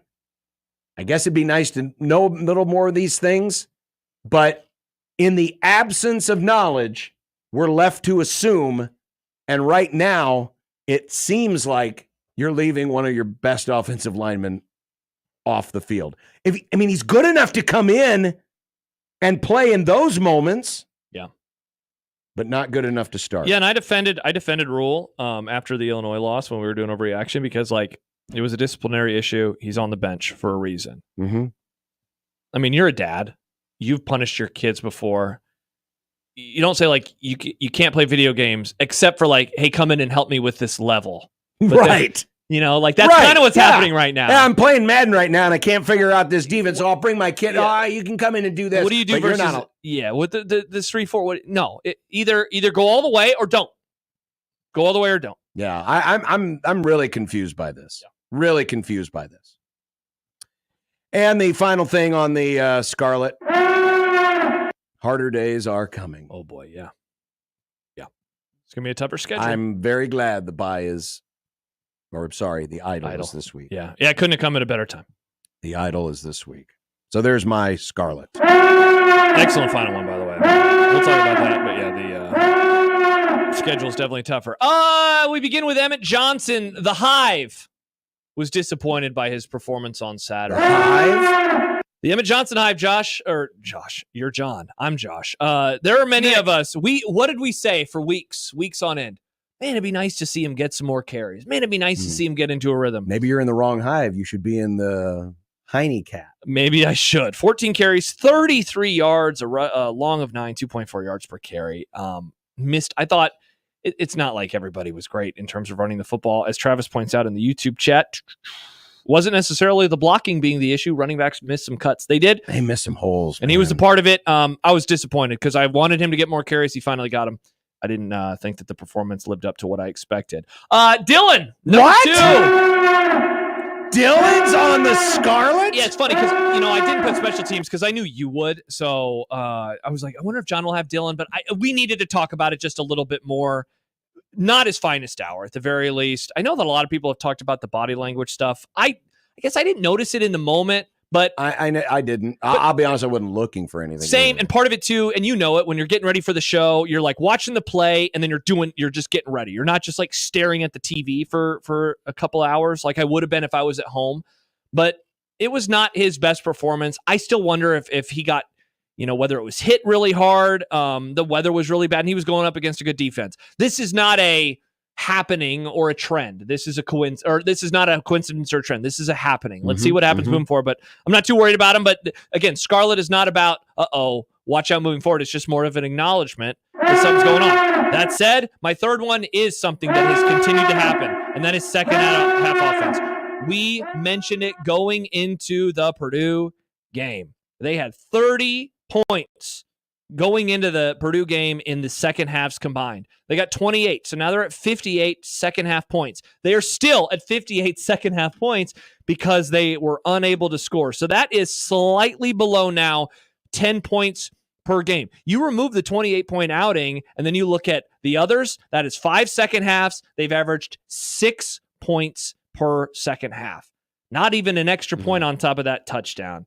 Something that they have to figure out. Again, the offense never had good field position. Their best starting field position in the second half was on their final full drive where they started at the 29-yard line. That was only after a bad penalty by Rutgers. Stupid penalty. You get rid of that, they would have started at their own 14-yard line. It would have been the fourth time inside of their own 15, and they started inside of their own 5-3 other times. The other one, I'm calling out the people. The 335 truthers in the audience. After that Illinois game, one of the things that we heard, I don't know if we talked about it much that night, was 335. They figured out the 335 defense. I swear, man, that there is a part of this fan base that thinks that people don't want this defense to work, like this style of defense, for whatever reason. Maybe it's because it's new. Like, I remember when he got hired, there was like this general fear. Oh my gosh, the 335. How is that going to hold up in the Big Ten? It's fine. It's good. What was the quote that you read earlier that they might have to pull his 335 card because of all the stuff that they were doing? Tony White is a dude, man. His defenses are good. And are they about to get challenged more in the next few games? Of course they are. Indiana is going to be a bear to deal with. Ohio State is going to be a bear to deal with. Both of those teams for different reasons. USC has some problems, but Lincoln Riley, as big of an idiot as he can be with some stuff, is still a really good offensive mind. I can't wait to see what happens with this 335 defense. Honestly, I know it's called a 335, but it really feels like another nickel defense, right? Yeah. I mean, you really only have a couple of what you would call middle linebackers. Mm-hmm. And even they are, I mean, it's not positionless, obviously. Yeah. It's not like Ty Robinson's lining up on the edge, to guard a slot receiver. But I think people get too hung up on, 3-3-5 versus 3-4 versus 4-3, whatever. Everyone seems to play about the same kind of personnel anymore. There's usually 5 defensive backs out there, or there's 4 DBs and some kind of a hybrid, linebacker / safety. Then typically 3 down linemen, and then you've got one of your other outside backers working off the edge as a rusher. It's just, I don't know. I don't even think of it as a 3-3-5 anymore. Yeah, they're just trying to confuse the offense. Yeah. Travis says I'm both slightly worried and wildly excited to see how this defense handles USC. Couldn't agree more. I am very interested in that matchup. I can't wait to see him versus Indiana. I think Ohio State's going to be a problem. But we'll see. And I mean, I know this will lead into some of the cream team because there are some defensive players on our cream team. It's Gene creaming time. It's cream in your jeans. No, Rick, you need to say something different. Something on your own. You're gonna cream. Hell yeah. And James Williams is on the cream team. It's Gene creaming time. What a performance. Yeah. According to the folks at PFF, 87.7 pass rush grade, which is really, really good. Yeah, it's out of 100. He is playing last couple of games especially, and like we talked about earlier with Mitch, we're going to hear a lot more about his story, and everything around it. But this is a great story. 2 sacks, 3 hits, 8 pressures. 8 pressures. Wow. From this young man. Pretty cool. 4 sacks on the year. Now all 4 of them are in the last 2 games. I don't have the number of pressures he's had in the last 2 games, but he's also had 4 tackles for loss. Obviously, those are all the sacks. He's done a great job. Obviously, Brian Buschini. It's Gene creaming time. Oh, yeah. Nothing really more needs to be said. No. Next, Sierra Wright. The actor? Did you know he has allowed just 9 catches this year on 23 targets? Best on the team. He now has usurped John Bullock. Damn, you have the exact same stat I was going to use, you jerk. As the highest overall grade on PFF as a starter. He's now grading at 85 with John Bullock at 82. Yeah. And this is a guy who wasn't starting, who entered the lineup because of Tommy Hill's plantar fasciitis. Mm-hmm. Big moment defense. We had the graphic earlier. 8 of the 11 Rutgers drives. 8 of the 11 Rutgers drives either finished in or started in Nebraska territory and ended on 0 points. 8 of the 11 drives. 1 obviously got through and scored, but you're not going to see that very often. And this defense came up with the big play and the big moment when it needed to. Did they get helped out by maybe a call that should have been reviewed by replay? Yes. Did they get helped by the fact that a Rutgers receiver easily dropped a pass? Of course. Mm-hmm. But they rose to the moment time and time and time again. Yeah. And then I'll throw one out for the unbalanced line, bringing in Micah Mazuka. That play worked. Yeah, for sure. We might need to see more of that, just like we might need to see the Heine cat. It's Gene creaming time. My turn? Bo Richter. You remember Bo Richter? That's Nate Borkacher. I did. Do you know what Nate Borkacher did on Saturday, John?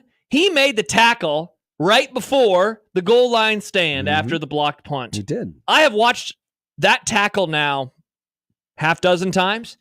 Every time I watch it, I am stunned that he makes that play. Every single time I watch it, I am stunned that he makes that play. It looked like a sure touchdown. It is not. And then in the end, Rutgers doesn't even score a point. So shout out to Bo Richter. And by the way, speaking of Bo Richter, Mr. Gus Johnson will be on the call in 12 days for Nebraska and Indiana. So we'll, Scarlet that week, pronunciations. I look forward to it. Might as well, Nick, get the drop ready again. The actor? Yeah, right. We'll both give him a member of the cream team today. You mentioned it. Versus Rutgers, 9 times he was targeted, only allowed a catch. He had 2 pass breakups. He also had an interception that I could not believe that it wasn't like celebrated more in the moment. Like that was a ridiculous play. He has done a wonderful job, and we'll see what happens now with health moving forward. You know, Bly Hill, Rule mentioned today, didn't he, that he's probably going to be a 4-game redshirt kind of guy. He's going to miss time. We'll see when Tommy Hill exactly when he's back and what kind of impact he can have. But it makes me wonder if they were totally healthy, what the defensive backfield could look like, because going into the spring, we were like, wow, Hill and Hill, that's going to be tough. And now you have this guy who has emerged. You know, it's like, what the hell happened with him at USC? Because Nebraska has picked up a hell of a football player, and I very much have enjoyed watching him play. The third one for me, Matt Rule talked about this with Mitch Sherman a little bit earlier and what he did with the win. Reading from Sam McEwen's Rewind earlier today, he wrote, on Saturday, Nebraska won the coin toss. Instead of deferring to the second half, Rule elected to receive, so he too could force Schiano into the second half choice of ball or wind. On top of that, Rutgers made a strategic error. Quote, this is Rule, they gave us the wind for the first quarter, end quote. And you mentioned earlier the wind suddenly changed. Nebraska knew it was going to change because of Susan Elza and the conversations that all of them were having. This is his best in-game coaching maneuver that we have seen so far. And Mitch Sherman said it earlier. There has been a criticism of that where he is good at the other 6 days, but the in-game not so much. Kind of like a James Franklin type criticism, honestly. This was his finest hour in that regard. It cost them versus Iowa last year. It was a part of what cost them versus Iowa, and it did not cost them. And they, in my opinion, would not have been able to unleash that 69-yard punt in the fourth quarter had they not played the win correctly. It really is a scenario where you wonder if Schiano should have decided to do wind in the second half versus deciding to take the ball, and ended up costing him. And finally, shout out to my dad, Tim Peterson. It's Gene Creamin' time. I posted this on Twitter after the fake punt, but he texted the family group chat an hour before that play. He said, we are down by the concessions out of the sun, and watching over on the practice field, they are working on a fake punt where Buschini gets the snap and throws it towards the right. Stay tuned. You heard it here first. My dad saw them practicing it, and then they did it an hour later. Shout out to my dad, a member of the Cream team. No jokes. For spying on Nebraska? For spying on Nebraska. But it's Gene Creamin' how about time. him not tweeting it out, though? Shout out to my dad for keeping that information just to the family group chat. Can you send me a picture of your dad? I would love to. The Cream I would team? love to send you a picture of my father. We're watching here, John? so with you're not 2 even listening on to and me 2 anymore. out in the 8th inning, Emmanuel Clase, the ace reliever of the Guardians, I keep wanting to say Indians, comes into the game, soft line drive to left that Stephen Kwan catches to end the inning, but they're reviewing to see if he trapped it. It's close. Yeah. It's really close. And, of course, because it was called an out on the field, this would not result in runs. The review, they're going to say it stands. So, wow. Huge play. And we're still scoreless going to the bottom of the 8th. Wow. But look at this. Tell me if this, doesn't it look like it almost... It looks like it bounces up. It does, but you also don't see it at the ground. And so what did they call this? It's an out. They called it an out? It was called an out on the field. It was upheld by replay. Okay. So it's still scoreless going to the bottom of the 8th. All right, when we continue, see what K Ford has to say. Oh! The mid-season look at where Nebraska is. And later this week, we are going to review our 10 questions to see what we're on pace for. Oh, that's fun. And have some half-season awards. Oh, perfect. Mid-season awards. I love it. Nice because job, you know Nick. the season's halfway done now. Don't say. See, why do you always do this? You're always rooting for my demise. No, but we're so close to college baseball. No, see, Nick again is also rooting for my demise. Both of you are rooting for the end of me. I don't really like it very much. You get all those days off with college baseball. No, I still have to work. I have to talk into a microphone. I have to stay at the stadium the whole time. I have to do all of those things. We'll be back after this on 1620 The Zone.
I was rewatching the Stephen Kwan catch on my computer because I wanted a closer look at it, and they're still showing replays. It looks like it bounces into his glove, but I think what happened was the bouncing effect is because of it hitting the bottom of the glove. Yeah. So think about it as he's diving forward.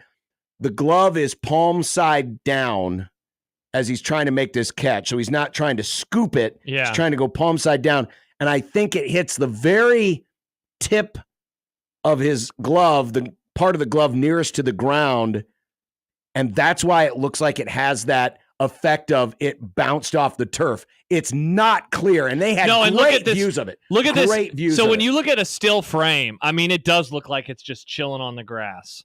You know, we can't tell for sure if the glove is grass or if it's the glove because of the way the shadows are working.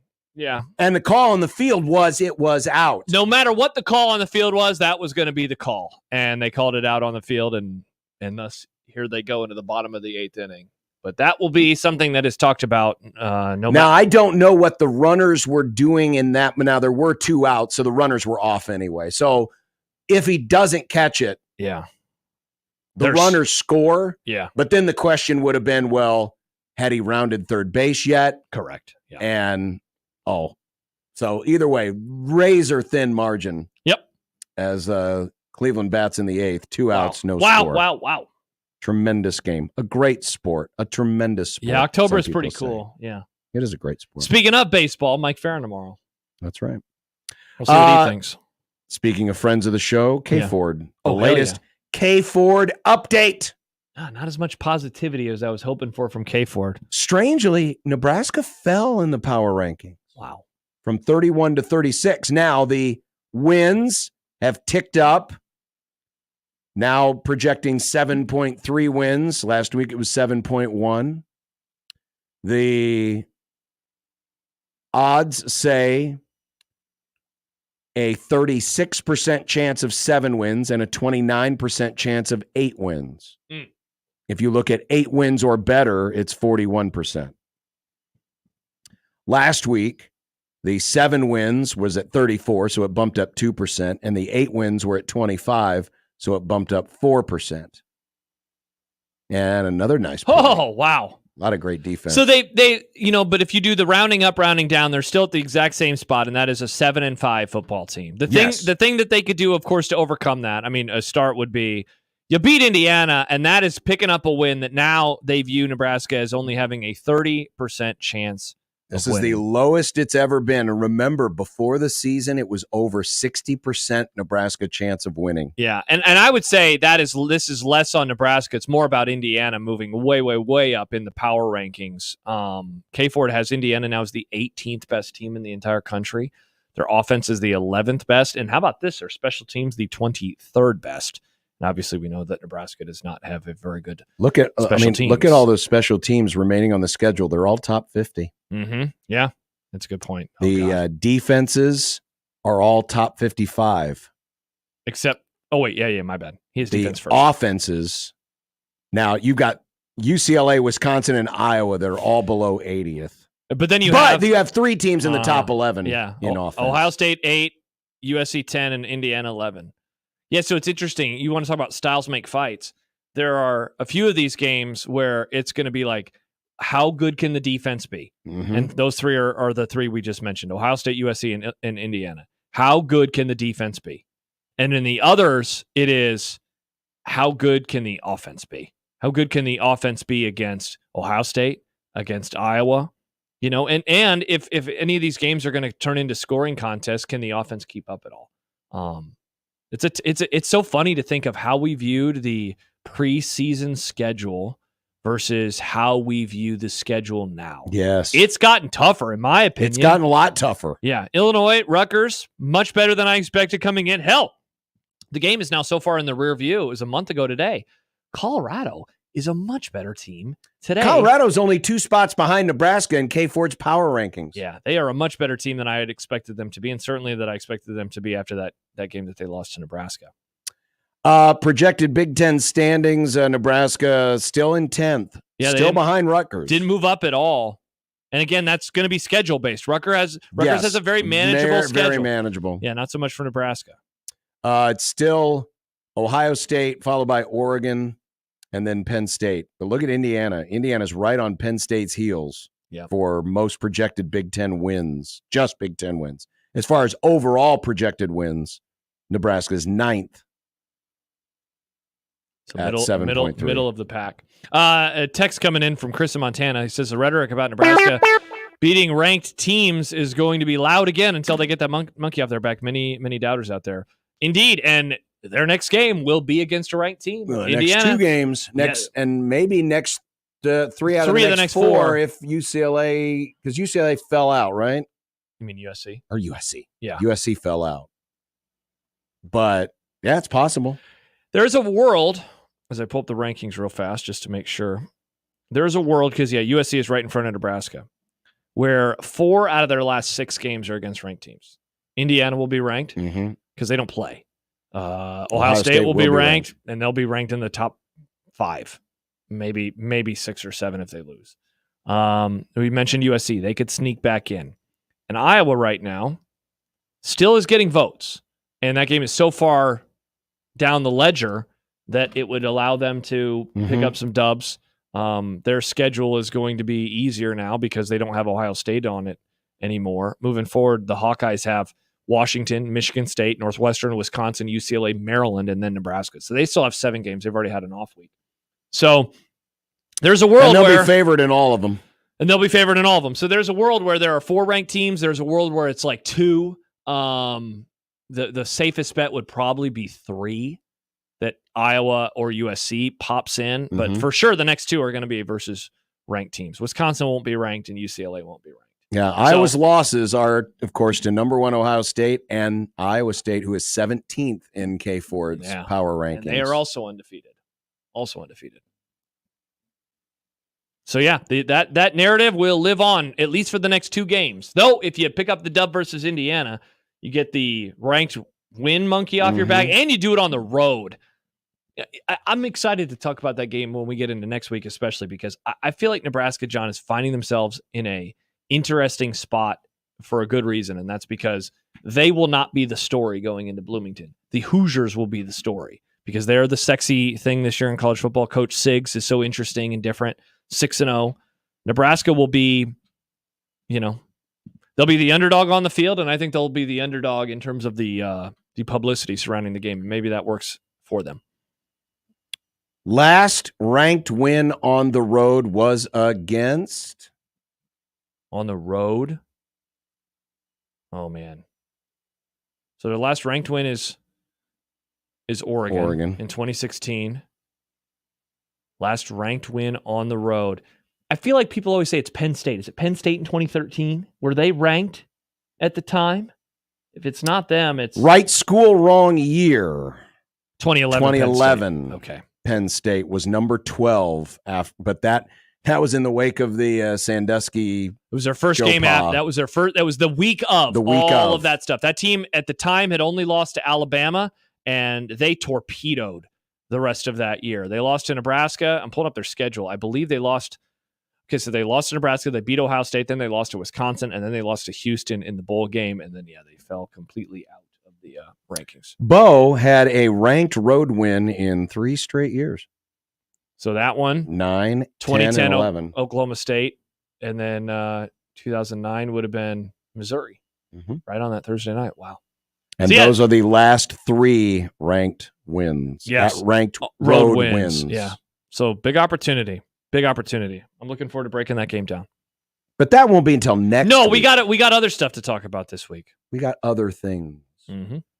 2 outs, top of the 9th, still scoreless, bases empty. Wow. So if Clase can get this last out, it'll be last at bat wins. Or whoever scores in their last at bat. Likely. Yeah. So more drama in October baseball. Coming up in content. What do we got? Some NFL. Mostly football. You'll be happy. It's mostly football, Josh. Awesome. That makes me happy. Speaking of football, week 5, Man, it's hard to believe. This is the halfway point in $25,000 four-quarter pick'em this week. Sheesh. Which means we've almost given away half of the $25,000 we had budgeted. Wow. You got to get involved now. Now, the live link won't go live until tomorrow, but if you were a member of the 1620, the email club, you already got the live link. Yes. So make sure when you opt in to the email. Yeah. But make your picks because $2,500 this week is on the line. We'll be announcing last week's winner tomorrow on Sharp and Hanley on 1620 The Zone.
I made you some Unsportsmanlike content. Unsportsmanlike content. Unsportsmanlike content. Content that's unsportsmanlike. Well, I may have spoken too soon when we went to break. Clase was bases empty, 2 out. Now it's first and third, 2 out. But a 2-2 pitch coming from Carpenter. We don't mean to disseminate. Oh, and he fouls it off and he stays alive. Stop disseminating, John.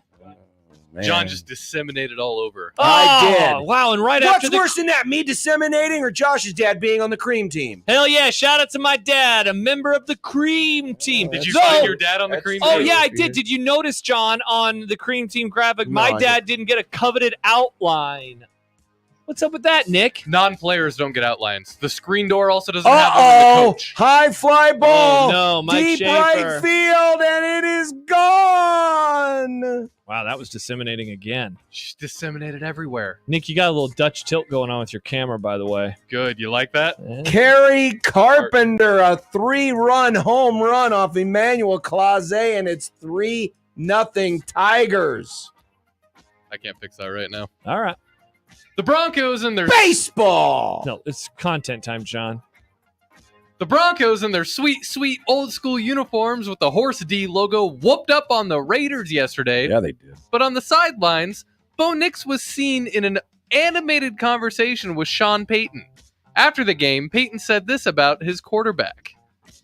Part of the deal, listen, last year all of a sudden it's just, there's still a little bit of Ferris Bueller in this player that we got to get rid of. All right, talking about Bo, and I love him to death. And so sometimes it's my love language. To which Nix replied, Yeah, I've watched the movie, but I think it's funny, and that literally I think explains the situation that we're just out there with great competitive intensity and fire, and we can have those conversations and move right back along and score another few touchdowns. It doesn't bother us. Do you like that character?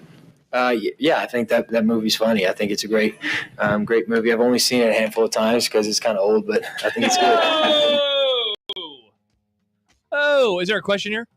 Not really a question, but just the fact that he has that take on Ferris Bueller. So, screw you, Bo Nix. You suck. So if Sean Payton thinks his quarterback has some Ferris Bueller needs driven out of him, that makes Sean Payton the goober principal. Remember what that guy did in real life? Yeah, we don't want that to happen. No, we don't. What? Ferris Bueller, a lot of ingenuity. Smart as hell. Maybe decision-making not the best, but he always got away with it. likes baseball. Loves baseball. Did go to a Cubs game. Yeah, I don't understand this. I would never, if I was trying to criticize someone, I would never call them Ferris Bueller. There are many 80s characters that I feel like you could go with instead of Ferris Bueller. I mean, I'm happy for you Bronco fans out there. I'm happy the Broncos have bounced back. Great unis. It kind of ticks me off that Sean Payton is at the helm right now because I almost think they're winning in spite of him. Yeah, you hate that guy. I'm not a fan. You hate that guy. I'm not a fan. No. In the NFL yesterday, the Cowboys beat a team tied for the AFC North lead. The Giants beat a team in first place in the NFC West. The Commanders beat a team that is legally a football team, and the Eagles also didn't lose. Is it time to start calling it the NFC Beast again? How about that? Shout out. Cowboys, go on the road. Giants, go on the road. Commanders, maybe the best team in the NFC. And as Nick pointed out, Eagles didn't lose. What a day it was to be a member of this great division. Iron sharpens iron. And teams in these other divisions don't want none. They don't want none of the NFC East. Your division, what's up with your sad sack division? Well, they're bad. Yeah. They're bad. Shout out to me. What was the Saints score again? I don't live in the past of week 2, John. I'm living in the here and now. Why are you 5. living in the past of 17 hours ago? It's still week 5. Until tonight's over, it's still week 5. The distant future of starting tomorrow. There we go. The Cowboys game ended today, technically, so it still is today. Wow, 2 Monday night football games. Monday morning. Yeah, 2 Monday games. Speaking of NFL standings, the Bengals sit at 1-4 after they blew a win versus the Ravens yesterday. Is it time to declare their playoff chances are as cooked as roast beef? So in other words, they're delicious and smothered in gravy? And great with milk. What? I love to wash down roast beef with milk. Oh, what the hell? Who are you, Jim Harbaugh? I love milk. Wow. Speaking of the cream team, Nick. Yeah, the Bengals are in big trouble. Yeah. But they've lost some hard luck games, too. Oh, yeah. Yeah, they lost this one. The Washington game, they had a chance to win that game. I feel better about the Bengals' chances than about my team's chances right now. Yeah, Doug, your team is horrible. No offense. None taken. They're not good. Who do you want them to draft number 1? They don't have. There's no good quarterbacks this year. We need defensive backs. We might need a quarterback. I mean, oh man, I'm kind of hoping we don't get number 1, or because there's probably better value a little beyond the top overall pick. Cam Ward, maybe. I don't know. Hey, he makes interesting decisions. It's something, man. Good luck, John. Oh, well. What did we think of Former Colorado Rocky Jurickson Profar no selling his home run robbery in last night's NLDS. So he deep drive, I believe, was Mookie Betts. And you know how at Dodger Stadium in the corners, the bleacher seats are right there at ground level. Right. Yeah. So you just got that little tiny baby fence. Profar goes back, reaches into the crowd, grabs it. Now, it wasn't totally evident because, the glove kind of disappears into the crowd. Yeah. And then he just stands there looking at the crowd, stone-faced, and doesn't sell it. Normally when you make a great catch, you're holding the glove up, you're running, and he just stands there and kind of no-sells it.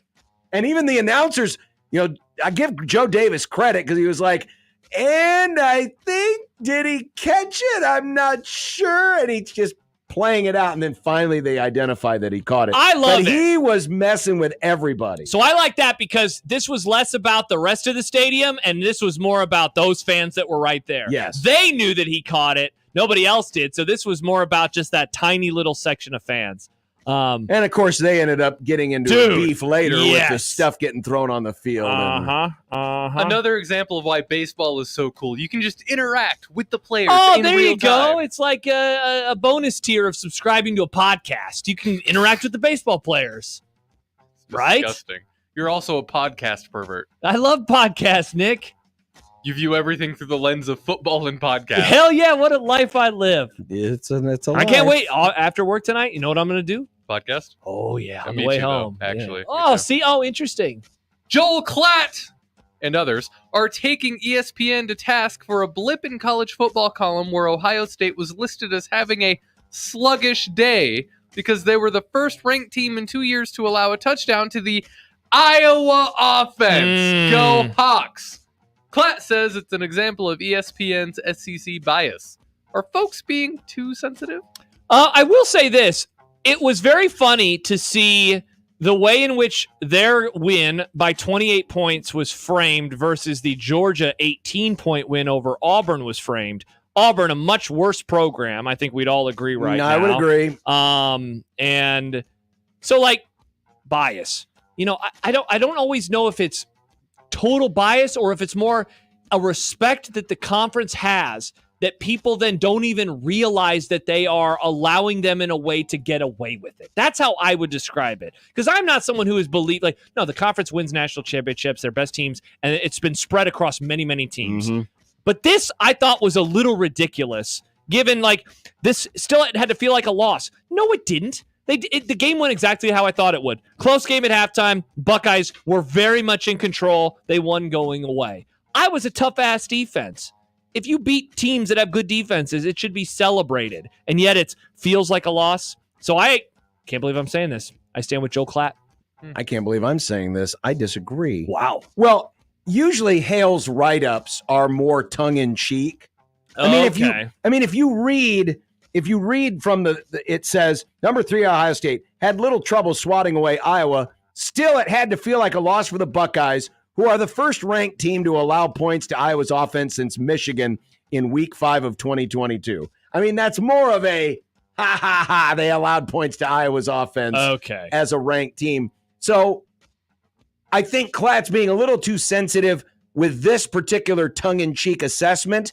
I don't think he is wrong, though, and I talked about this preseason. Now that the networks have made their beds with these two power networks, Fox is going to be pro Big Ten. Yep. ESPN's going to be pro SEC. Yep. There is no, perception of that. That's reality. Yep. That's reality. If you watch College Game Day, there's a lot of talk about the SEC. They'll make sure to work in some Big Ten, but if you look at the volume of it, it's very different. Mm-hmm. Very different. So, I think Klatt's using the wrong example, but I don't think he's wrong in his assessment that, yes, there is some ESPN SEC bias, just as there is some Fox Big Ten bias. 100%. Nebraska enters their idle week ranked 27th in the country in the AP poll. Take a look at who's in front of them. Any of them falling out before Nebraska travels to Indiana in a couple weeks? So we talked about USC earlier. They are at 26. SMU is in front of Nebraska. They're at 25. Michigan at 24. Illinois at 23. Undefeated Pitt at 22. SMU has an off week as well. Michigan has Illinois, but that's also after another off week. Illinois has Purdue, so they'll take care of business there. Pitt has Cal, so I guess they could lose. And Missouri has UMass, so they're going to win. I don't think Nebraska's going to hop in there unless, I don't know. I guess if Kansas State lost to Colorado. Yeah, but what if Texas lays it on Oklahoma? That's a good one. Oklahoma would definitely drop out. That's fair. They need Oklahoma to drop out. Kansas State would have to lose to Colorado. But if Kansas State lost to Colorado, I wouldn't be surprised if Colorado actually, was able to hop in front of Nebraska, even though they lost to them. Colorado is getting 3 votes right now. Yes, they'd get a few more, though. This is a big game for the problem with the Nebraska is they don't have – I'm not saying Rutgers is a bad team, so don't misunderstand me. But it doesn't feel like as sexy a win. I mean, should Michigan be ranked? Hell no. But they did beat USC. They did. And that's going to weigh a lot heavier than if Nebraska beat Rutgers. Yeah. And Nebraska has not had like a just dominating, ass-whooping performance since the Colorado game. Correct. Against a team that people kind of respect. Will the Royals even things up tonight, or do the Yankees, go up 2-0? Oh, I mean, in predictions, I had this series going 1-1, so I think the Royals win. I'm going to stick with that. I also had them going 1-1. Give me the Royals tonight. And I had them at 2-0 Yankees. You did. You did. Oh, that's because you're your girlfriend. Also go Yankees. Interesting. Very, very interesting. Mm. Can't imagine rooting for a team just because of the relationship. Yeah, can't imagine that. I don't root for the Eagles, John. You don't see me doing that with Frisco. Oh, yeah. Any thoughts on the third place? San Francisco, third place in their division behind the Cardinals and the Seahawks. If only. What date is this? October 7th. Yeah. Yeah.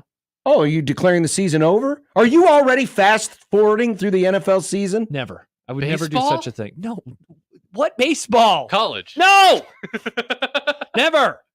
Frisco will get healthy and they'll probably be fine, sadly. And then somebody else will. The problem is someone's got to win that damn division. That's not my team. Seahawks. It's going to be the Seahawks. Who lost to the Giants. Good team. Tough team. They're in the NFC Beast. Tough team. Remember, Dallas went on the road. That was a tough game. Can't go into whatever that stadium's called these days and expect to get out of there with a dub. And yet the Cowboys did. Detroit's 1 out away from evening up this series at a game apiece. 1 pitch away. We will have a lot to talk about with Mike Farron tomorrow here on the Grum. It's been a wonderful first weekend of playoff baseball. What a sport. Division series baseball. Yeah. That's still playoff baseball. Yeah, but the playoffs started last week with the wild card round, et cetera, et cetera. Oh, what's for dinner? We'll wrap up the Grum next on 1620 The Zone.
When you knock us down, we're going to get up, and on the way up, we're going to bite a kneecap off. Crust is good on your pizza, not your ass. I will eat your ass first. He's tough as a Woolworth steak. And then it's going to take 2 more shots to knock us down. All right. And on the way up, we're going to take your other kneecap. I'm ready to hang them up, gut them and skin them and chop them up. You know what? I'm ready. My daughters aren't starving to death. I'll eat my neighbors. And we're going to get up, and then it's going to take 3 shots to get us down. And when we do, we're going to take another hunk out of you. Cliff, what are you going to take away as your best memory from playing basketball at Boston College? Probably just like going out to eat. It's leftovers night. What are you having? Either the leftover roast beef or the leftover medium rare fried chicken. Homemade or Popeyes? Well, if it was Popeyes, it wouldn't be leftover because I'd still be waiting for the original. Nice. So is it homemade or is it KFC then? No, it's homemade. Okay. We are doing crispy chicken Caesar salad wraps. Ooh. Yeah, it's a lot of words. It's a lot of words. I know. If you were doing that question, Nick, for content, you'd be like, yes. So you say you finish your long sentences. Yes. Yeah. I don't know what else. Yeah. We're doing beef and broccoli tonight. Beef and broccoli? I'm really excited for it. What kind of beef? Like steak? Yeah, probably. I don't know what kind of beef it is. When you hear beef and broccoli, what do you think? Well, it's like shaved beef. It's like sliced beef. If you're talking like Chinese beef and broccoli, yeah. Okay. It's usually like a. I'm not privy to the details. Usually sliced, but I mean, I don't know. Like this. Okay. It might be like a thin steak. This is like a dish of beef and broccoli. Oh, okay. I don't know if I've had that before. I've had beef and broccoli. I don't know if I've ever had beef and broccoli, if you know what I mean. We'll watch baseball, watch football. There's going to be good ones tonight. We're going to watch baseball. Mm-hmm. Got Yankees and Royals, and then the Chiefs. The Chiefs. The Chiefs and the Aints. Theo writes, Popeyes thinks JB's a cop. Is that what happens? You roll up and they're like, cop alert, cop alert. Well, John wouldn't even ask for a liter of cola. Liter of cola? Do we make liter of cola? Why would I ask for a liter of something? I live in America. Well, we do have 2-liter bottles. We do. Yeah, but I prefer to call it quarts. I'd like a quart of cola. Oh, speaking of cola, I have a contribution to our dinner segment. Yeah, you already had a contribution. No, but like a news-ish. Not really a news item. All right. Now, John, are you familiar with the artist Dua Lipa?